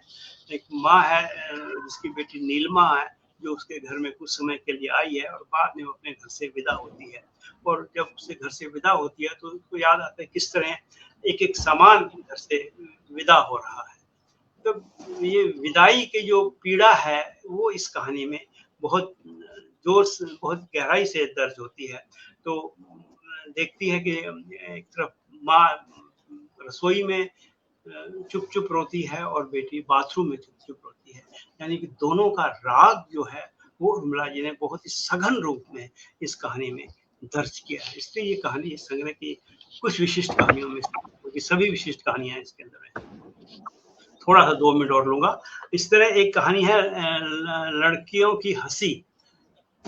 एक पुराने सामंती परिवार की कथा कही है। एक महिला अपने परदादा के माध्यम से उस परिवार में किस तरह का शोषण होता है स्त्रियों का, और परदादा किस तरह का सामंती माहौल रचते हैं, वो उसकी एक कहानी है और एक अच्छी कहानी के रूप में मैं इसको रखता हूँ। मैं एक कहानी जिसका है हरा पत्ता, जिसका मनीष जी ने संकेत किया। दरअसल हुआ क्या कि ये अमेरिका जाने की ललक बहुत, अमेरिका हो, लंदन हो, कनाडा हो, यूरोप हो, किसी भी देश में हो, ये ललक हमारे मध्यवर्गीय परिवारों में, और मध्यवर्गीय परिवारों में नहीं बल्कि आम लोगों में भी, जो वंचित तबका है उनमें भी गल्फ में जाने की ललक बहुत तेजी से पैदा हुई है। क्यों? क्योंकि वहाँ उनको डॉलर दिखाई देता है, अपार सुख सुविधाएं दिखाई देती हैं, और इसके लिए उन्हें वीजा लेना पड़ता है। अब वीजा कहानी में वीजा के इतने संदर्भ हैं इस कहानी में, हरा पत्ता में, कि किसी को वीजा नहीं मिल रहा है, वो कहती है कि मैंने अपने जीवन की आधी कमाई अमेरिका को दे दी, फिर भी ये वीजा हमको नहीं दे रहे हैं। उनको वीजा के कड़े नियमों से उनको गुजरना पड़ता है, और वीजा की लाइन में लगे लोगों की मनोदशा, अलग अलग मनोदशा है। कई पात्र हैं उसमें, उन पात्रों को इसके अंदर दिखाई देता है, और जो कहानी का मुख्य पात्र है वो सारे संदर्भों को देखते हुए भी अंत में वीजा लेने से मना कर देता है। यहाँ पर भी वो नकार है जो उर्मिला जी ने खड़ा किया है। और देखते हैं कि किस तरह लोग अपना खेत बेच कर आए हैं, अमेरिका के खेत बेच कर आए हैं, और कुछ माता पिता के एकाकी जीवन को दर्ज करना चाहते हैं। वीजा ना मिल पाने के कारण या वीजा रिजेक्ट होने के कारण जो कहानी में एक रुदन है, मैंने इस कहानी को इस रूप में देखा है। एक तो वो है ही है जो मैंने अभी जिक्र किया, ललक है अमेरिका जाने की, वीजा मिलने की पीड़ाएं हैं, वीजा ना मिलने का दुख है। लेकिन इन सारे पात्रों में देखो तो कहानी में एक बहुत बड़ा रुदन मुझे दिखाई दिया। किसी का पति नहीं चाहता कि उसकी पत्नी उसके साथ रहे, इसलिए पत्नी की आंखों में झरझर आंसू बह रहे हैं, झरझर आंसू बहते हैं। और इस तरह इस रुदन को, हर एक के रुदन को वही लेखक पेश कर सकता है जिसको, जो ये चाहता हो कि ये दुनिया थोड़ी और बेहतर बने, ये दुनिया और थोड़ी समझदार बने, ये दुनिया थोड़ी और मानवीय बने। इसलिए उस बाहर का उसको इंतजार है कि इस रुदन को चित्रित करना बहुत बड़ी रचनात्मकता की जरूरत पड़ती है। जब हम नागार्जुन को पढ़ते हैं, या आपने पढ़ा होगा, तो नागार्जुन ने भी लिखा है रुदन को, कालिदास सच सच बतलाना, इंदुमती के मृत्यु शोक में अज रोए था या तुम रोए, रुदन को दर्ज करते हैं। और सुमित्रानंदन पर कह गए हैं, योगी होगा पहला कवि, आह से होगा उपना, आह से उपजा होगा जान, उपजा होगा गान। ग्राहम ग्रीन एक विदेशी थे, उन्होंने तो यहाँ तक कह दिया कि हमें सितारों के अकेलेपन पर भी रोना चाहिए। तो रुदन हमें एक भीतर ही भीतर बेहद कारुणिक बनाता है, हमारी करुणा हमें जागृत करता है। हमारी बार कई बार इच्छा होती है, हमारे रोने की इच्छा होती है, वो इसलिए कि हम बेहतर मनुष्य बने, उस रुदन को बाहर लाने की कोशिश करती है। तो उर्मिला जी ने इस रुदन को केंद्र में रखकर बहुत सारी चीजों के साथ साथ उसको केंद्र में रख करके इस कहानी को, हरा पत्ता कहानी को बहुत बड़ी कहानी बनाई है। मैंने कहा ना, इसमें कोई शक नहीं कि ये हमारी कहानियां मध्यवर्ग की कहानियां हैं और हमारी आधुनिकता ने जहां मनुष्य को तार्किक बनाया है, हमारे आधुनिकता ने वही उपभोक्तावाद ने वहाँ असमानता को भी बढ़ाया है और उनमें व्यक्तिवाद भी पैदा किया है। अकेलेपन के, मानसिक तनाव के नए नए रास्ते भी बनाए हैं। इसलिए उर्मिला जी अपनी कहानियों में सवाल खड़ा करती हैं कि मनुष्य का जीवन सुविधापूर्ण तो हो गया, सुविधापूर्ण तो हो गए, हमने बहुत सारा पैसा बटोर लिया, लेकिन सार्थक नहीं हो पाया। वह इसलिए इससे संवेदनहीन और अमानवीय क्यों हो गए हम? ये सवाल इनकी कहानियों में बहुत बार बार आता है। और मध्यवर्ग है, खूब पैसा है, लेकिन वो संवेदनहीन है। उनमें मानवीय मूल्यों की वकालत करती हुई दिखाई देती हैं और ये कहानियां मध्यवर्ग के दायरे से निकल करके बड़े दायरे में ले जाती हैं हमको। यही इन कहानियों की बहुत बड़ी खूबी है। इसके लिए मैं उर्मिला जी को तहे दिल से बधाई देना चाहूँगा और उनके नए कहानी संकलन का भी इंतजार करना चाहूँगा। शायद हमें और भी थोड़ी बेहतर कहानियाँ पढ़ने को मिले। बहुत बहुत धन्यवाद। बहुत बहुत धन्यवाद, आपका आभार। उस बहार का इंतजार, कहानी संग्रह की सभी कहानियों के विभिन्न पहलुओं पर आपने बहुत ही बेबाक और सशक्त टिप्पणी की, जिसके लिए हरियस राय जी का हम आभार व्यक्त करते हैं। और शानदार इस वक्तव्य को सुनने के बाद आइए हम स्वागत करते हैं विमर्श के लिए आदरणीय सुप्रिया पाठक जी का, जो कवयित्री और कथाकार भी हैं। और वंदना गुप्ता जी की पंक्तियों के साथ मैं उनका स्वागत करती हूँ कि ओ मेरे रंगरेज तुझे तेरे खुदा का वास्ता, ओ मेरे रंगरेज तुझे तेरे खुदा का वास्ता, मेरी रूह की चादर को धानी कर दे, मेरे जिस्म पर किसी और का पहरा है, मेरी खामोश निगाहों को पानी कर दे। इन पंक्तियों के साथ मैं उनका स्वागत करना चाहती हूँ और थोड़ा सा परिचय जल्दी से पढ़ देती हूँ कि उनका जो जन्म है वो 18। और एक बात और कहना चाहूंगी कि अभी बहुत से सुधी पाठक हमारे साथ जुड़े हुए हैं। श्रद्धा सुनील जी हैं, वंदना गुप्ता जी हैं, मीनाक्षी जोशी जी हैं और मेरे ख्याल से और भी बहुत से हैं। अजय शर्मा जी जुड़ चुके हैं और निर्देश निधि जी जुड़ी हुई हैं, जिनका हम बहुत बहुत स्वागत करते हैं और वो हमें सुन रहे हैं। तो आगे बढ़ते हैं कि सुप्रिया जी का जन्म है 18 जनवरी 1983, सासाराम, बिहार। शिक्षा MA, MPhil और PhD है। महात्मा गांधी अंतर्राष्ट्रीय हिंदी विश्वविद्यालय वर्धा में विषय फारसी हिंदी रंगमंच एवं महिलाएं। ये वर्धा विश्वविद्यालय में 2007 से शिक्षण कार्यरत हैं और सभी महात्मा गांधी और अभी महात्मा गांधी अंतर्राष्ट्रीय हिंदी विश्वविद्यालय के क्षेत्रीय केंद्र प्रयागराज में एसोसिएट प्रोफेसर हैं। उन्होंने हिंदी में कई स्त्री केंद्रित पुस्तकें प्रकाशित की हैं, जैसे भारतीय स्त्रीवाद के आयाम, भारतीय स्त्रियों का हिंसा प्रतिरोध, स्त्री एवं प्रकृति, मीराबेन गांधी की सहयात्री, स्त्री एवं रंगमंच, स्त्री विमर्श के विविध आयाम, धर्म एवं जेंडर आदि। आप एक संभावनाशील स्त्रीवादी साहित्यिक आलोचक हैं। स्त्रीवादी साहित्यिक, सिनेमा, रंगमंच एवं स्त्री से संबंधित कई मुद्दों पर अभी कार्य कर रही हैं। बहुत ही कृतज्ञता और सम्मान के साथ उन्हें मंच पर आमंत्रित करती हूँ। आदरणीय सुप्रिया पाठक जी, आइए। धन्यवाद पल्लवी जी। मेरी आवाज आ रही है? जी हाँ, आ रही है। सबसे पहले इस मंच पर मेरे साथ इस पैनल के रूप में जो लोग विद्यमान हैं, हरियस सर, उर्मिला मैम, पल्लवी जी, मैं सुप्रिया और इसके पहले मनीष जी हमारे साथ जुड़े हुए थे और इसके साथ ही ऑनलाइन माध्यम से हमारे जितने भी साथी इस कार्यक्रम में शामिल हुए हैं, इस पुस्तक परिचर्चा में, आप सभी लोगों को मैं अपना सादर प्रणाम निवेदित करती हूँ। और ये एक अच्छा मौका है जिसमें हम कुछ ऐसी पुस्तकों पर चर्चा करते हैं इसी बहाने जो अभी हाल में प्रकाशित हुई है। मेरे बारे में एक गलत जानकारी पल्लवी जी ने जरूर दे दी, जिसे मैं दुरुस्त करके आगे बढ़ूंगी कि न तो मैं कविता रचती हूँ, न मैं कथाकार हूँ। मैं शिक्षक हूँ और आलोचना मेरा कर्म है, तो मैं अपने कर्म के साथ आगे बढ़ रही हूँ। मुझे जब यह किताब भेजी गई और जब इस किताब को मैंने पढ़ना शुरू किया, और सिर्फ यह किताब ही नहीं, जब भी किसी रचना से हम गुजरते हैं, चूंकि हम उसकी टेक्सचुअल एनालिसिस की तरफ ज़्यादा ध्यान देते हैं, और मैं जेंडर स्टडीज़ की प्रोफेसर हूँ, इसलिए मेरी एक दृष्टि अपने आप ही स्त्री मुद्दों के प्रति बन जाती है। तो कोई भी रचना उठाते समय हम उसके साथ कैसे संवाद करते हैं, ये बहुत महत्वपूर्ण होता है। और मेरी दृष्टि में मुझे लगता है कि किसी भी रचना पर बात करते समय दो चीजें मायने रखती हैं।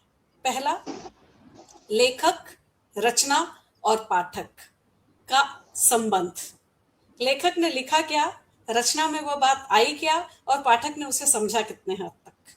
ये सबसे महत्वपूर्ण बात है, क्योंकि ये एक सफर है।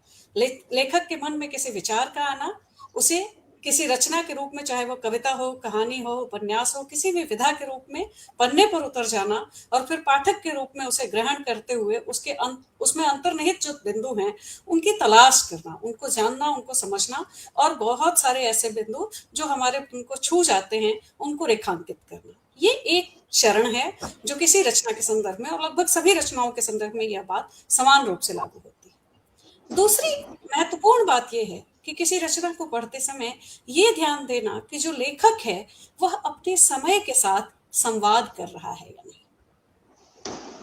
समय जब मैं कह रही हूं तो मेरा तात्पर्य समय की उस पूरी व्यवस्था से है जिसमें पूरी आर्थिक संरचना, सामाजिक संरचना, सांस्कृतिक संरचना और हमारी मानसिक संरचना में क्या बदलाव आए, और उस बदलाव का उस रचना में कोई प्रतिबिंब हमको दिखता है कि नहीं दिखता है। तो जब यह रचना मेरे पास आई उर्मिला मैम की और मैंने इसे पढ़ना शुरू किया, तो इन दोनों औजारों से मैंने इसकी पड़ताल शुरू की, और मुझे ये कहते हुए बहुत खुशी है कि लेखक ने जो बात कही, लेखक ने जो बात लिखी, पाठक ने वो बात समझी, उसे पढ़ी, और लेखक ने अपने समय के साथ संवाद किया। यह किताब किसी एक स्त्री के द्वारा किसी स्त्री मुद्दे पर लिखी गई किताब नहीं है। प्रकारांतर से स्त्रियां जरूर इस रचना का हिस्सा बनती हैं, अलग अलग रूपों में, लेकिन किसी एक रचना को केंद्र में रखकर बात करना शायद उतना न्याय संगत नहीं होता है जितना इस पूरी किताब पर बात करना। और मुझे आपको दो पंक्तियां पहले सुनानी है जिससे शुरू करती हैं वो इस किताब को, और वह पंक्तियां उन्होंने अपने साथी को समर्पित की हैं। वो पंक्ति है, जो लोग जानते हैं बिछड़ जाने का दुख, वह साथ बैठे परिंदों को भी उड़ाया नहीं करते। और यह जो दो पंक्ति है मिर्जा गालिब की, उन पंक्तियों से इस किताब के ये दो पंक्तियां इस किताब का प्रस्थान बिंदु बनती है। आप देखेंगे कि इस पे जितनी भी कहानियां हैं उन सारी कहानियों में बिछड़ना केंद्र में है, एक मनुष्य के स्व की तलाश है। ये सारी की सारी कहानियां एक मनुष्य की जीवन यात्रा में हर व्यक्ति न जाने कितनी बार अपने को खोता है, कितनी बार अपने को पाता है, कितनी बार पाकर फिर से खो देता है, और कितनी बार फिर से खोया हुआ व्यक्ति वापस अपने जड़ों की तरफ लौटता है। और यह पाने और खोने की जो पूरी यात्रा है वह उर्मिला श्रेष्ठ जी की सारी कहानियों में किसी न किसी रूप में हमको रिफ्लेक्ट होती हुई दिखती। और यह एक अच्छा प्रस्थान बिंदु है जहां से लेखिका ने अपनी कहानियों की शुरुआत की। मैं 3 कहानियों पर बात करूंगी, और उन 3 कहानियों पर बात करना इसलिए जरूरी है क्योंकि वो सिर्फ कहानियां नहीं है, बल्कि एक लेखक की अंतर्दृष्टि अलग अलग समय में एक ही व्यवस्था में रहते हुए आर्थिक संरचना में जो बदलाव आ रहे हैं, और जिसकी वजह से पूरी सामाजिक और सांस्कृतिक व्यवस्था बदल रही है, जिसकी वजह से हमारे मनोभाव बदल रहे हैं, लेकिन जीवन की परिस्थितियां जस की तस वही खड़ी हैं, और निर्णय का जो पक्ष है वह वहीं पर खड़ा है कि उसे सत्य के साथ जाना है या उसे न्याय करना है। यह पक्ष आज से 50 साल पहले भी यथावत था और आज से 50 साल बाद भी यथावत खड़ा है। तो यह जो 3 कहानियां हैं, सबसे पहले मैं उन पे अपनी बात करूंगी और फिर हम इसके आगे बढ़ेंगे।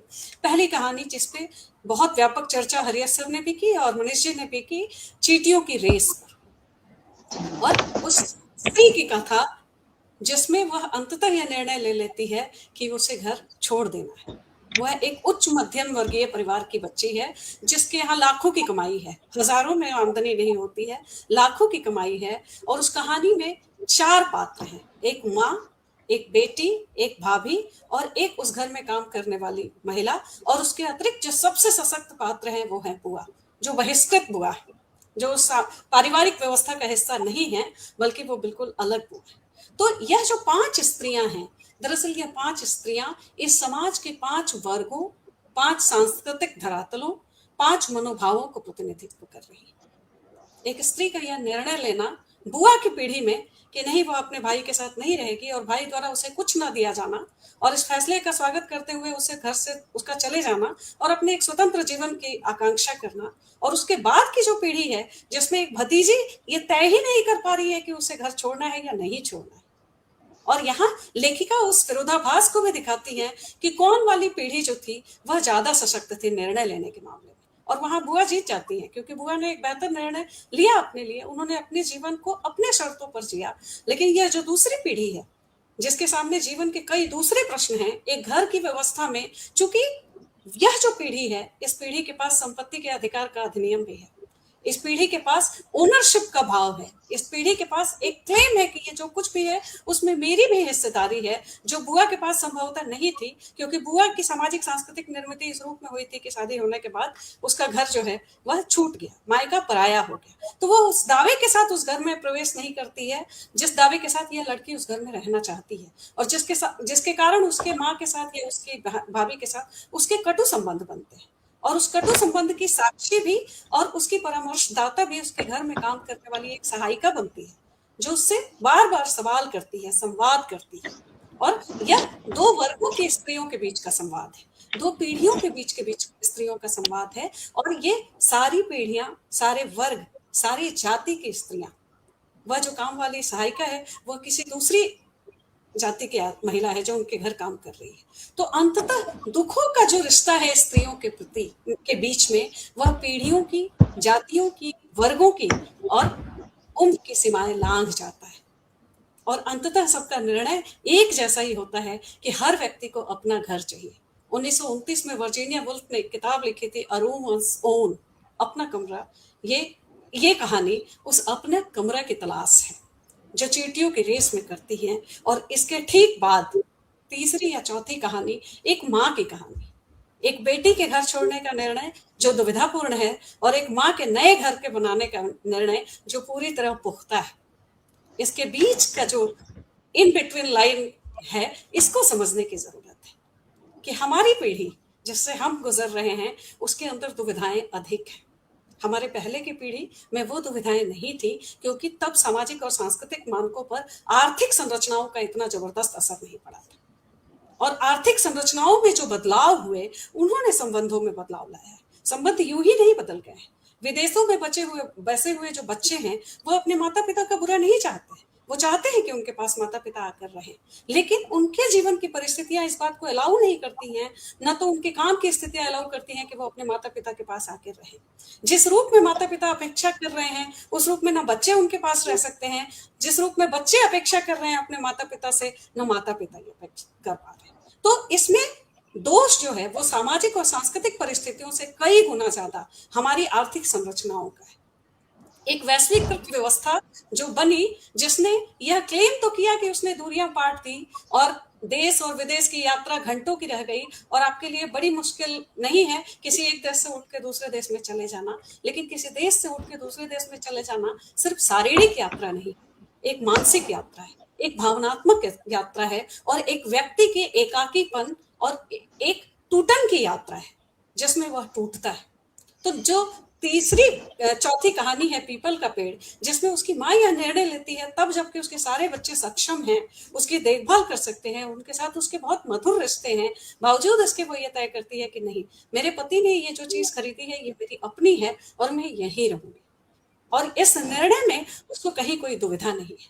तो हर व्यक्ति, चाहे वो स्त्री हो या पुरुष, उसको अपने नीड, अपने घोंसले, अपने घर और अपने स्पेस की तलाश है, और यह तलाश समय, देश और मानसिक दुविधाओं से परे अंततः अपनी मंजिल तक पहुंचती है, चाहे वह सुजाता के रूप में पहुंचे या पीपल की पेड़ की जो नायिका है उनके माध्यम से पहुंचे।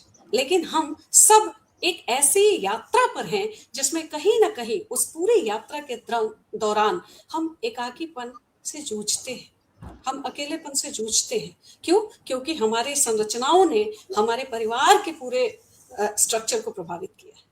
बिंजों का आना, बिल्कुल सर ने बिल्कुल सही बात कही। एक दिन मैं खुद भी सोच रही थी कि आखिर हम घर में पेट्स क्यों पालते हैं? तो मुझे समझ में आया कि दरअसल पेट्स हम उनके लिए नहीं पाल रहे हैं, हम अपने लिए पाल रहे हैं। क्योंकि हम अपने भाव से ग्रसित हैं कि हमारी बात सुनने वाला कोई नहीं है, हमें प्यार करने वाला कोई नहीं है, हमें हग करने वाला कोई नहीं है, और हम अपना सारा प्यार एक बेजुबान जानवर पर लुटाते हैं। इसमें कुछ भी बुरा नहीं है, लेकिन वो इसलिए है क्योंकि हम सब जीवन की दौड़ में बिल्कुल अलग थलग और अकेले पड़े हुए लोग हैं, जो एक दूसरे के पास जाना तो चाहते हैं, लेकिन हमारी जीवन की परिस्थितियां ऐसी हैं नहीं जो हम एक दूसरे के साथ रह सके। तो यह अकेलापन, एक नैतिक दुविधा, एक भावनात्मक दूरी, ये लगभग उनकी हर कहानियों में किसी न किसी रूप में आपको रिफ्लेक्ट होती हुई दिखती है। हालांकि ये जो कहानी है चींटियों की रेस, उसमें आपने काम वाली बाइक के जो डायलॉग्स कट किए हैं उसको थोड़ा और बढ़ाया जा सकता था, और उसको थोड़ा और समृद्ध करते हुए उसकी डिटेलिंग की जरूरत जरूर मुझे महसूस हुई कि उसकी उपस्थिति को अगर थोड़ा और बढ़ाया जाता तो ये हम शायद समझ पाते कि सिर्फ ये सुजाता की समस्या नहीं है, बल्कि उसके तबके की औरतें अपने घर की तलाश में उतनी ही परेशान हैं जितनी सुजाता जैसी उच्च मध्यम वर्गीय तबके की महिलाएं हैं, और दोनों के दुख समान हैं। तो अगर उसमें 2-4 पंक्तियां या उस कहानी को थोड़ा और महीन बुनावट उसकी हुई होती तो उसका वो पक्ष भी हमारे सामने निकल कर आता। लेकिन जितना वो निकल कर आया है वह भी उन 5 स्त्रियों के माध्यम से एक साझे दुख की, जो स्त्री दुख है। और वह कौन सा दुख है? वह अपना कोना, अपना घर न होने का दुख है, दूसरे पर पराश्रित होने के भाव का दुख है, जिससे अंततः आपने दोनों कहानियों में समाधान निकाला है कि इसका कोई उपाय नहीं है कि आप वहीं पड़े रहें, इसका उपाय यही है कि आपको अपने कोने की तलाश करनी पड़ेगी। और यह उन दोनों कहानियों की सफलता है जिसे आपने बहुत खूबसूरत ढंग से प्रस्तुत किया है। तीसरी कहानी जो नाच कठपुतली नाच है, वो एक ऐसी स्त्री की कहानी है जो एक सेल्फ मेड वुमेन है, और न जाने कितने दशकों से, मुझे लगता है 40 दशक तो हो ही गए स्त्री सशक्तिकरण का दावा सुनते हुए हम सबको, और स्त्री सशक्तिकरण को हमने एक झंडे की तरह इस्तेमाल किया, और स्त्री सशक्तिकरण का दावा स्त्रियों पर भी इस्तेमाल किया गया। उनके सशक्तिकरण या उनके प्रति सकारात्मक भाव से अधिक उनके प्रति तंज कसने, उनके प्रति ताना देने, या उनको ये एहसास दिलाने कि सशक्तिकरण आपको चाहिए, हम तो आपको सब कुछ दे रहे हैं, खाना पीना रहना। जो आप सर ने कहा कि ऑनलाइन माध्यम से जो पात्र है वो क्या कह रहे हैं कि हमारे घर में ये सब कुछ अलाउड नहीं है, इसका मतलब कि हम आपको सारी सुविधाएं देंगे लेकिन रहना आपको घर के अंदर है। तो पुरुषों द्वारा निर्धारित समाज में स्पेस की तलाश करती हुई स्त्रियां, श्रम बल में भागीदारी करती हुई स्त्रियां, और सिर्फ वो भागीदारी नहीं कर रही हैं बल्कि अपनी एक जगह भी बना रही हैं, उन सारी स्त्रियों के साथ जो जीवन के संघर्ष वो बहुत अलग है। और अलग इसलिए मैं कहती हूँ, और यहाँ पे स्त्री सापेक्ष में होती हूँ, और होना इसलिए भी जरूरी है क्योंकि घर और बाहर के काम के बराबर का दबाव जो स्त्रियां झेलती हैं वह पुरुषों के हिस्से नहीं आता, क्योंकि स्त्रियों को अपने सशक्तिकरण की कीमत दोनों जगह पर खुद को प्रूव करके दिखानी होती कि मैं घर में भी उतनी ही परफेक्ट माँ हूँ, उतनी परफेक्ट पत्नी हूँ, उतनी परफेक्ट वाइफ हूँ, और घर बिल्कुल मैनेज है, और इसके बाद मैं घर के बाहर जाकर काम कर रही हूँ, और वहां पर भी मुझे ये दिखाना है कि मैं एकदम एक बेस्ट एम्प्लॉई हूँ। तो जो दबाव महिलाओं के पास है, क्या सचमुच वो दबाव पुरुषों के पास है? एक साथ काम से लौटे हुए स्त्री और पुरुष जब घर लौटते हैं तो चाय बनाने का काम स्त्रियां ही करती हैं, पुरुष नहीं करते हैं, और ये एक रियलिटी है, ये एक मुहावरा नहीं है। तो जो दबाव सशक्तिकरण के नाम पर, और जब हम कहें कि हम थक रहे हैं, हमसे नहीं हो पा रहा है, तो हमें ये कहा जाता है कि हाँ ये आपकी चॉइस थी, आपको ये करना था, हमने नहीं कहा था, तो अगर चॉइस है तो आप भाई आप कीजिए। तो ये सशक्तिकरण तो हम पे उल्टा ही पड़ रहा है। हम में से कितनी महिलाएं हैं जो अपने तल पे हाथ रख के ये कह सकती हैं कि हम सचमुच में सशक्त हैं, हम अपने आर्थिक निर्णय ले सकते हैं, अपने जीवन के निर्णय ले सकते हैं, अपने शरीर के निर्णय ले सकते हैं। ये एक सिर्फ मुहावरा है, रियलिटी बिल्कुल डिफरेंट है स्त्री सशक्तिकरण की।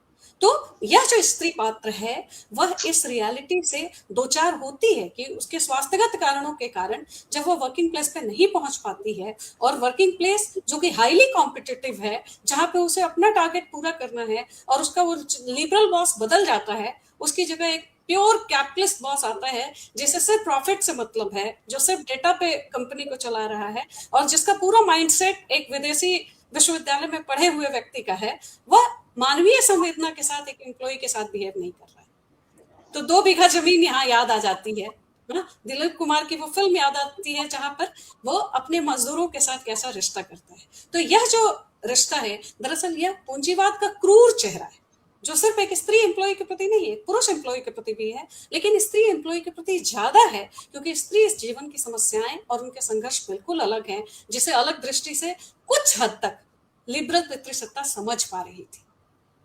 लेकिन यह क्रूर पूंजीवादी सत्ता उसे ठीक से समझना तो बहुत दूर, उसे मनुष्य मानकर समान रूप से मनुष्य का दर्जा देने के लिए भी तैयार नहीं है। और वह जो व्यवसायी का बेटा है वो वही कर रहा है इस महिला के साथ। लेकिन यहाँ भी आपने एक अच्छी शुरुआत की है कि वह महिला तय करती है कि अगर उसने सही समय पर उसने स्टेप नहीं लिया तो उसके साथ साथ न जाने इस स्थिति के शिकार कितने लोग होंगे, और अंततः वो बहुत सशक्त तरीके से जाती है और अपने दावे को पुख्ता करती है और उसे पराजित करती है। लेकिन ये एक आइडियलिज्म है, रियलिटी में ये इतना आसान नहीं है किसी भी एम्प्लॉय के लिए। तो इस तरह की रचनाएं और जिस तरह की कहानियां इस कहानी संग्रह में आई है वो अपने आप में अद्भुत है। आपने बहुत अच्छे ढंग से बहुत सारे सरोकारों को, आपने भूमंडलीकरण के मुद्दे को उठाया है, आपने देश और विदेश के बीच ये हरा पत्ता का जो खेल चल रहा है और उस हरे पत्ते के खेल ने हमको आर्थिक तौर पर बिल्कुल विपन्न कर दिया है, और उस आर्थिक विपन्नता के कारण हम अपनी जड़ों में वापस लौटना चाहते हैं, क्योंकि हमें ये महसूस हो रहा है कि हम खाली हैं। हम अमेरिका जाकर भी क्या ही कर लेंगे जब हम अपने देश ही वापस नहीं जा रहे हैं, अपने गाँव वापस नहीं जा रहे।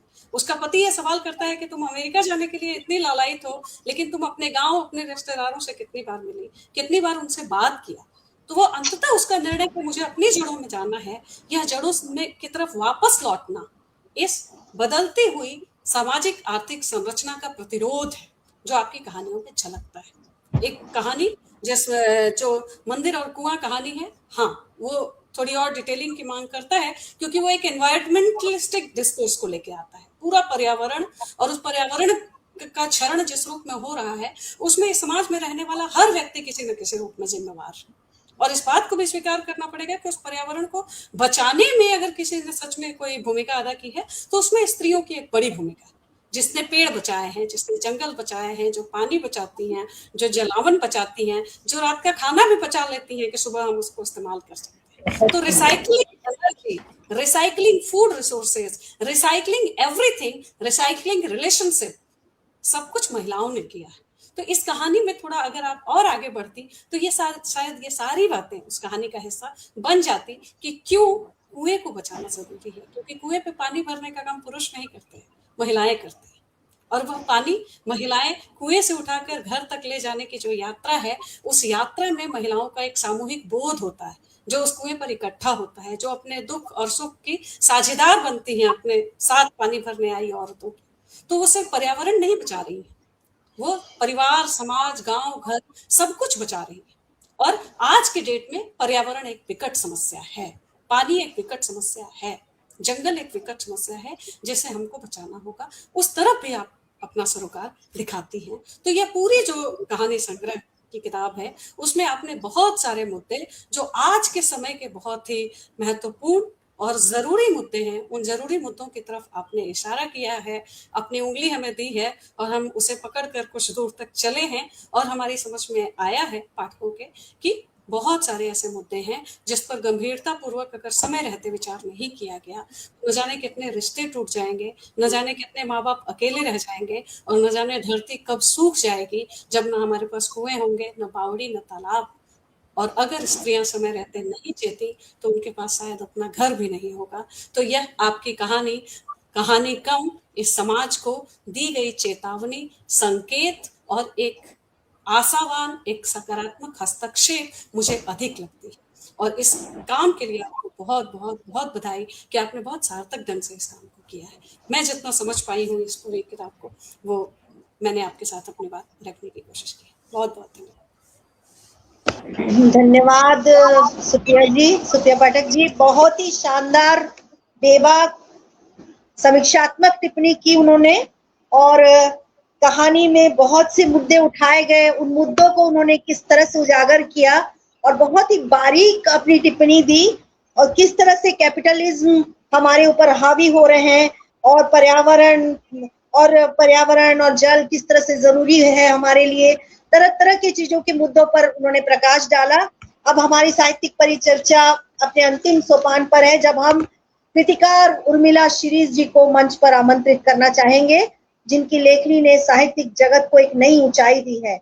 आपसे अनुग्रह करूंगी कि आपके कहानी संग्रह उस बहार का इंतजार पर अपनी बेबाक टिप्पणी दीजिएगा। उन्हें मंच पर आमंत्रित करने से पहले उनका एक परिचय यहाँ प्रस्तुत करती हूँ। शिक्षा है पीएचडी डीलिट। उनका जन्म हुआ है 19 अप्रैल 1959। प्रकाशित लेखन है कहानी संग्रह मैं उन्हें नहीं जानती, नानी की डायरी, 10 प्रतिनिधि कहानियां, ए देश बता तुझे क्या हुआ है, नाच गान, उर्मिला शिरीष की लोकप्रिय कहानियां, दीवार के पीछे, मेरी प्रिय कथाएं, 11 लंबी कहानियां, कुर्की और अन्य कहानियां, लकीर तथा अन्य कहानियां, पुनरागमन, निर्वासन, शहर में अकेली लड़की, सहमा हुआ कल, कंचुली, मुआयजा, वे कौन थे। कहानियों के अलावा भी अनेक विधाओं में इनकी कलम खूब चली है। इन्हें बहुत से पुरस्कारों एवं प्रतिष्ठित सम्मानों से भी नवाजा गया है। मध्य प्रदेश शासन संस्कृति विभाग का राज्य शिखर सम्मान, अखिल भारतीय मुक्तिबोध पुरस्कार, बागेश्वरी पुरस्कार, कमलेश्वर कथा सम्मान, कृष्ण प्रताप कथा सम्मान, विजय वर्मा कथा सम्मान, निर्मल पुरस्कार, भारत सरकार की सीनियर फेलोशिप। आदरणीय उर्मिला शिरीष जी को मंच पर आमंत्रित करने से पहले शाहब जाफरी की ये पंक्तियां मैं प्रस्तुत कर रही हूँ कि तू इधर उधर की भी ना बात कर, ये बता कि काफिले क्यों लुटे, तेरी रहबरी का सवाल है, हमें राजन से गरज नहीं। आइए आदरणीय उर्मिला शिरीष जी, आप बहुत बहुत स्वागत करते हैं आपका। बहुत बहुत धन्यवाद पल्लवी जी। सबसे पहले अटूट बंधन और वंदना वाजपेयी जी को मैं बहुत बहुत धन्यवाद देना चाहती हूँ कि उन्होंने इस कहानी संग्रह पर इतनी अच्छी चर्चा रखी। हरीश राय जी, मनीष वैद्य और सुप्रिया पाठक जी ने कहानियों को जिस तरह से खोला, जिस तरह से पढ़ा और जिस तरह से उन पर बातचीत की, उससे मुझे लगा कि एक कहानीकार की या लेखक की क्या सीमाएं हो सकती हैं और कहाँ उसको और ज्यादा खुलने की जरूरत है और कहाँ और चीजों को जोड़ने की जरूरत है।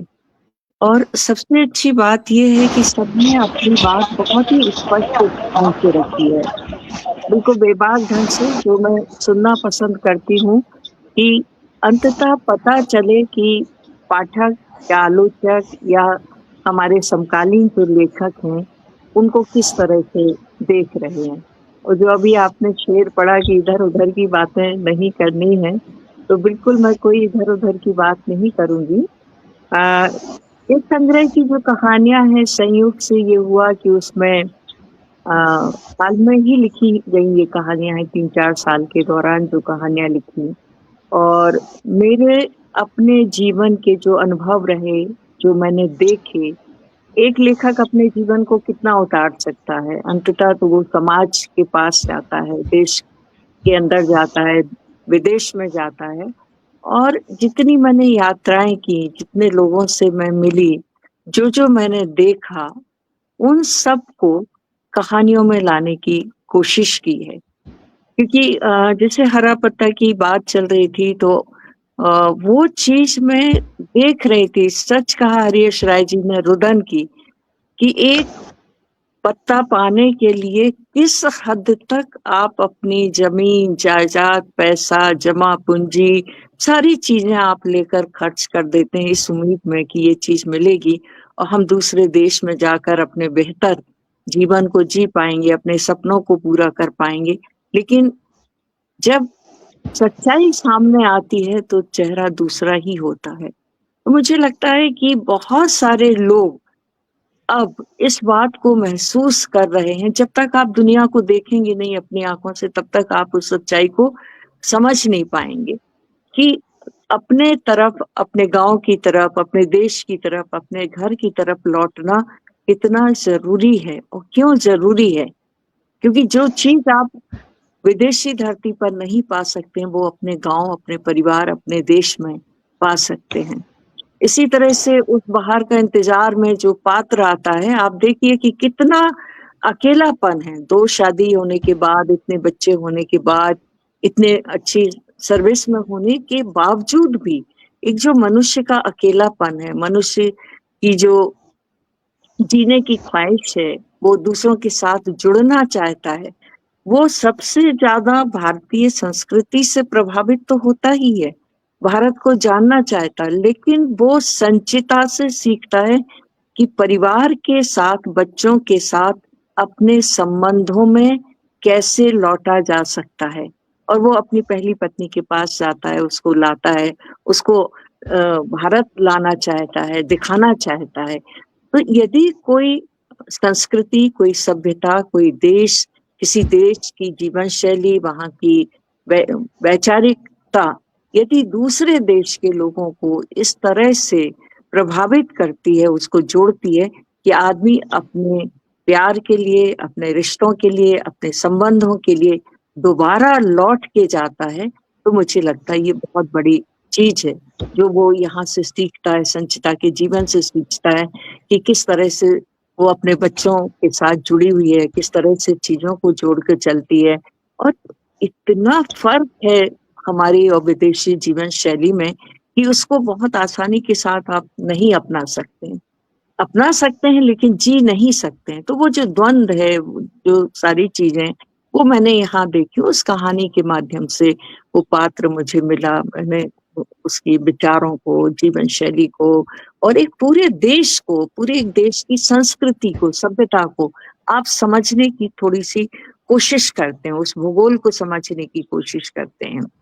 और क्योंकि मैं गांव में जन्म हुआ, मेरा गांव का वातावरण, परिवेश में कभी भी नहीं भूल पाती हूँ, तो वहाँ की चीजों के साथ मेरा बहुत ही आत्मिक और रागात्मक संबंध है। तो चाहे वो कुएं हो या वहाँ के पेड़ हो, वहाँ का जंगल हो, वहाँ की जीवन शैली हो, वहाँ के लोग हो, मुझे बार बार खींचते हैं, बार बार आकर्षित करते हैं कि कितनी छोटी छोटी चीजों में वो अपना जीवन जी लिया करते थे।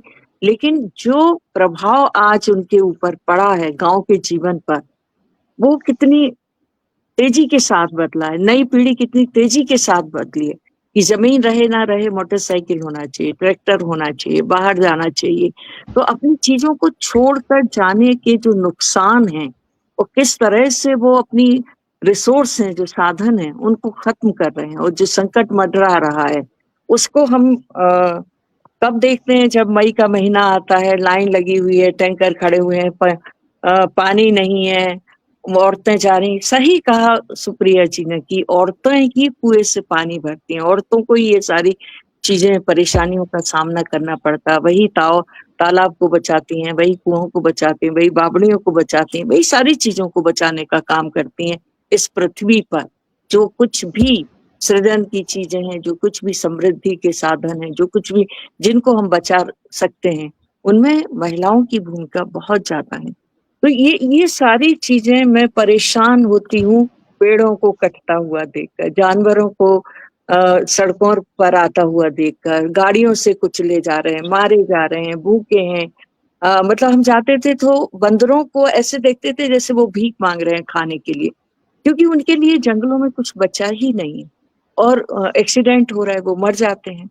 तो मुझे हमेशा, चाहे वो मनुष्य हो, चाहे युवा पीढ़ी हो, चाहे जानवर हो, चाहे परिंदे हो, चाहे पेड़ हो, मुझे हमेशा ये लगता है कि अगली बार ये मुझे दिखेंगे या नहीं दिखेंगे, ये इसी रूप में दिखेंगे या पेड़ काट दिया जाएगा, या ये जानवर कहाँ गुम हो जाएंगे, किस बीमारी से मर जाएंगे। तो मेरी तमाम तरह की चिंताएं इसी तरह की होती रहती हूँ। मैं बड़ी बेचैनी महसूस करती हूँ इन सारी चीजों को बचाया कैसे जाए। जब मैं भौतिक चीजों के लिए इस तरह से सोचती हूँ तो मानवीय जो संबंध है, जैसे विदा होती बेटियां, मैंने महसूस किया कि हम लोग कितना अत्याचार करते हैं। माँ के पास जाते हैं, तरह तरह से मिलते हैं, और माएँ कितनी ज्यादा जब उनसे बेटे या बच्चे दूर होते हैं पोते पोती दूर होते हैं, तो किस तरह की वेदना से, किस तरह की पीड़ा से, किस तरह की भावनाओं से वो गुजरती हैं, उसको तो हम कभी महसूस ही नहीं कर पाते हैं कि वो कहाँ अपने आंसू रोक लेती हैं, किस किस रूप में वो अपने आंसुओं को छुपाती हैं, दिखाती हैं।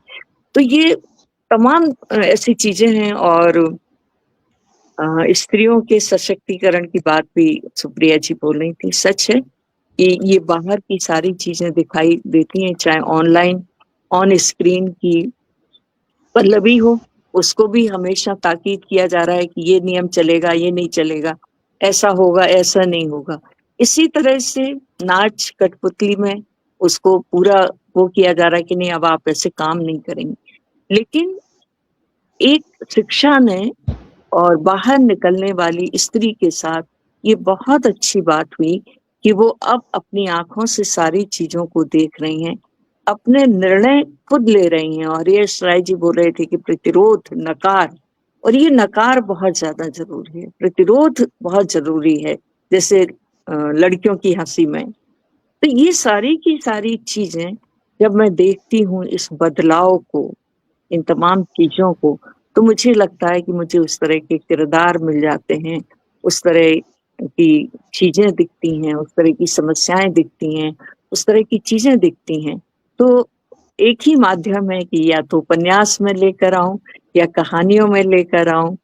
कविता मैं लिखती नहीं हूँ, तो उपन्यास और कहानी ही मेरी दो विधाएं हैं जिनके माध्यम से मैं अपने किरदारों को, उन समस्याओं को, उन संबंधों को, उस अकेलेपन को, उस दुख को, और इस तरह से वैश्विक स्तर पर जो बदलाव आ रहा है और जिसका सीधा सीधा प्रभाव हमारे भारतीय समाज पर पड़ रहा है, उस प्रभाव के अंदर की जो चीजें हैं, बाहर तो सब कुछ दिखाई दे रहा है, हमें सोशल मीडिया पर, पेपरों में सब कुछ दिखाई दे रहा है, लेकिन अंदर का जो संसार टूट रहा है, अंदर के संसार में जो विचलन है, अंदर व्यक्ति कैसे जी रहा है, कैसे झेल रहा है उन सब चीजों को, वो चीजें लेकर आना मुझे लगता है एक लेखक का ही काम हो सकता है, एक कवि ही कर सकता है, एक कलाकार ही कर सकता है। और यही मैं लगातार कोशिश करती हूँ कि उन सारी चीजों को अपनी कहानियों में लेकर आऊं, चाहे वो जानवर हो, चाहे परिंदे हो, पेड़ पौधे हो, कुआं हो, कोई भी पात्र हो सकता है। चींटी भी पात्र है मेरे, चींटियों की उसमें लाइन लगाकर जाती है, चींटी रानी होती है, और चींटी अगर एक उसमें हाथी को भी कितना परेशान कर देती। तो हर व्यक्ति की, हर जीव की इस पृथ्वी पर जो सत्ता है, उस चीज को, उस सत्ता को बचाए रखना, उनके अस्तित्व को बचाए रखना, उन चीजों को समझना, बस मेरे अंदर वही द्वंद जो मनीष जी कह रहे थे कि अंतर्द्वंद चलता रहता है, वही अंतर्द्वंद मेरे अंदर चलता रहता है, वही चीजें चलती रहती हैं। और कोशिश करती हूँ कि कहानियां लिखूं तो पाठकों तक जाएं, आप जैसे लोगों के पास जाएं, और इतनी सुंदर बातें सुनकर, इतना अच्छा इन कहानियों के बारे में विश्लेषण, तीनों क्योंकि कथाकार हैं, मनीष जी भी बहुत अच्छे कथाकार हैं, हरियाश जी इतने अच्छे कथाकार हैं, वंदना जी खुद हैं, और सुप्रिया जी को सुनकर तो मुझे लगा कि स्त्री आलोचना के क्षेत्र में आज जिस तरह की आलोचना की अपेक्षा हम लोग कर रहे हैं, इतनी सुंदर, इतनी बेबाक और इतना टू द पॉइंट विश्लेषण करने वाली यदि हमारे बीच आलोचक हैं, तो हम लेखकों को कोई चिंता करने की जरूरत नहीं है। वो पढ़ेंगी और हमें बताएंगी कि कहाँ हम अच्छा लिख रहे हो, कहाँ हमें और किन चीजों को जोड़ने की जरूरत है। क्योंकि ये सच में आलोचक की जो तीसरी जो निगाह आंख होती है, दृष्टि होती है, वो अगर ईमानदारी से अपनी दृष्टि से उस चीज को पकड़ते हैं तो लेखक को उनका बहुत आभार होना चाहिए। तो मैं अटूट बंधन को और अपने सभी दोनों कथाकारों को, सुप्रिया जी को, पल्लवी जी को, वंदना जी के प्रति बहुत बहुत आभार व्यक्त करना चाहती हूँ कि उन्होंने इस कहानी संग्रह को चर्चा के लिए चुना। इतनी अच्छी बातचीत हुई, मैं समृद्ध हुई, और मैं बहुत ज्यादा बोलती नहीं हूँ, बस सुना, आत्मसात किया। आगे फिर कोई किताब आएगी, आप लोगों से रूबरू होंगे, आप लोगों को भी पढ़ेंगे, सुनेंगे। बहुत बहुत धन्यवाद, तहे दिल से, तहे दिल से। सवाल करेंगे, लेकिन कुछ प्रश्न है हमारे, तो जी वो बताएं। प्रश्न हाँ जी, बताइए एक बताइए। हाँ जल्दी से ही पूछ लूंगी कि उस बहार का इंतजार कहानी में इंतजार सिर्फ मौसम का नहीं बल्कि जीवन की किसी गहरी उम्मीद या बदलाव का प्रतीक है। क्या यह इंतजार पाठकों को एक सकारात्मक ऊर्जा देता है या यह अधूरेपन का एहसास कराता है? नहीं, अधूरापन जो था स्मिथ की लाइफ में, संचिता की लाइफ में जो कुछ भी है वो उसको जी रही है ना। जो नहीं है उनकी उपस्थिति को उसने अपनी आत्मा में बसाया हुआ है, बच्चे हैं सब तरह। जो एक अधूरापन स्मिथ की लाइफ में था, जिंदगी में था, वो संचिता की प्रेरणा से उस अकेलेपन को दूर करने की कोशिश करता है। और वो उसके ना सिर्फ जीवन से बल्कि जीवन शैली से, भारतीय संस्कृति से, भारतीय जीवन से, उन सारी चीजों को देखने के लिए आता है। और उस बहार का वो इंतजार करता है कि वो खुशी, वो पूर्णता और अपने परिवार के साथ जीने की जो इच्छा शक्ति है वो कैसे पूरी होती है। वो उस बहार की तरफ संकेत किया गया है कि वो आए, आके देखे। और इसमें संचिता भी बड़े मजे से कहती क्या, आओ इसमें तुम्हारा इंतजार है कि तुम जो कुछ भी देखना चाहते हो, जो कुछ भी सीखना चाहते हो, जो कुछ भी आत्मसात करना चाहते हो, जिस चीज को पाना चाहते हो सकता वो यहाँ आकर तुम्हें मिले और वो बहार तुम्हारे जीवन में आए जिसका तुम्हें इंतजार है या जिसकी तुम्हें तलाश है। लड़कियों की हंसी, हाँ। एक और क्वेश्चन है। लड़कियों की हंसी बहुत ही व्यापक पलक की कहानी है और किस तरह से लड़कियों की हंसी व्याधित हो रही है, आपकी सोच कैसे आई, यह सोच कैसे आई कि ये कहानी? बिल्कुल बचपन से मैंने देखा और लड़कियों को कॉलेज में 37 साल पढ़ाया, तो हमेशा घर में कहीं भी बैठे हैं, अगर कोई लड़की जोर जोर से हंस रही है तो उसको हमेशा टोक दिया जाता कि धीमे हंसो, बाहर सुन लेंगे। मतलब एक वो बिंदु था कि जिसने मुझे 3 पीढ़ियों की याद दिलाई कि कैसे अभी भी हंसना अच्छा नहीं माना जाता। आप देखिए कि अगर कोई, सभी लोग बैठे हुए हैं, कोई बहुत जोर जोर से ठहाका मार रहा है तो लोग चौंक कर देखेंगे, अरे देखो कितने जोर से हंस रही, मतलब धीमे हंसो। ये जो मुहावरा चलता था कि जरा धीमे हंसो, धीरे नहीं हंस सकती हो, बाहर कोई सुन लेगा। तो ये जो मुहावरा था, ये जो बात थी, ये जो चीज थी, वो मेरे दिमाग में इतनी ज्यादा घर कर गई थी। और उसी तरह के मुझे पात्र मिल गए। और एक महिला ऐसी गांव में थी जो इतना ज्यादा हंसती थी, इतने ठहाके लगती थी, जिसके पीछे उसको पति से बहुत नाराज रहता था कि ये जहां देखो वहां हंसती रहती है, क्यों हंसती रहती है, लोग सुनेंगे। तो इसमें 3 पीढ़ियां उसमें आती हैं। और अंत में वो जो विशाखा है, सारी चीजें, वो कहती कि जब हम हंसते हैं तो कॉलेज में मैडम भी टोकती हैं, साथ वाली टोकती हैं कि तुम क्यों हंसती हो, इतनी जोर से क्यों हंसती। तो ये पूरा जो माहौल मैंने देखा, पूरी जो सोच देखी, पूरी जो मानसिकता देखी, मुझे लगा कि दुनिया की सबसे खूबसूरत चीज मुस्कान होती है, हंसी होती है, ठहाके होते हैं। उसी चीज पर आप तरह तरह की मान्यताओं का हवाला देकर, तरह तरह की सोच का हवाला देकर उसको भी आप बंद करना चाहते हैं। तो फिर इस पृथ्वी पर जब फूल हंसते हैं, जब सारी चीजें मुस्कुराते हुए हम देखना चाहते हैं, तो लड़कियों की या स्त्रियों की हंसी से आपको ऐतराज क्यों है? तो ये तमाम तरह के द्वंद्व, तमाम तरह की चीजें मेरे दिमाग में चलती रहती थी। फिर मैंने ये जो कहानी गढ़ी 3 पीढ़ियों को लेकर, तो वो मैं देख रही हूँ कि लोगों को बहुत बहुत अच्छी लग रही है, पसंद आ रही है ये चीज। आने वाले साहित्यकारों के लिए क्या संदेश देना चाहती हैं, और ताकि आने वाले जो कथाकार हैं और जो सर्जक हैं वो अपना टाइम को किस तरह से मैनेज करें? जैसे आपने इतना बड़ा आपका फलक है, व्यापक फलक है, तो आप आने वाले जो सर्जक हैं उनके लिए क्या संदेश देना चाहती हैं कि वो किस तरह से अपना अच्छा वर्क कर सकेंगे और अच्छी उनकी रचनाएं आ सकेंगी? उनके लिए कुछ संदेश? नहीं, बिल्कुल कोई संदेश इसलिए नहीं देना चाहती हूँ कि अब अजीब सा लगता है ये वो करना कि हम कोई संदेश दें।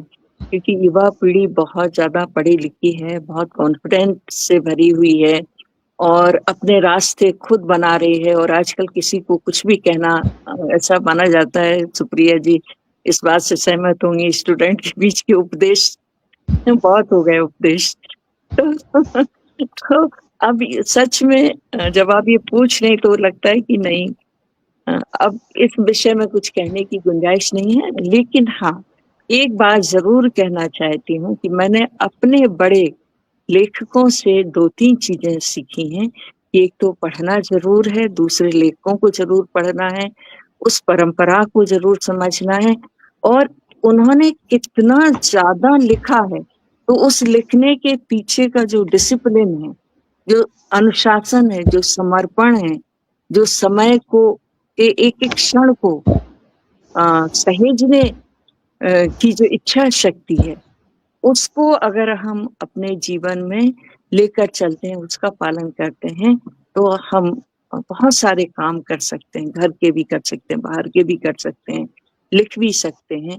और उस डिसिप्लिन का होना, समर्पण का होना और अपनी पुरानी पीढ़ी को, अपनी समकालीन पीढ़ी को पढ़ना, उनका सम्मान करना, ये बहुत ज्यादा जरूरी है, जो मैंने अपने जीवन में सीखा, जिसका पालन किया।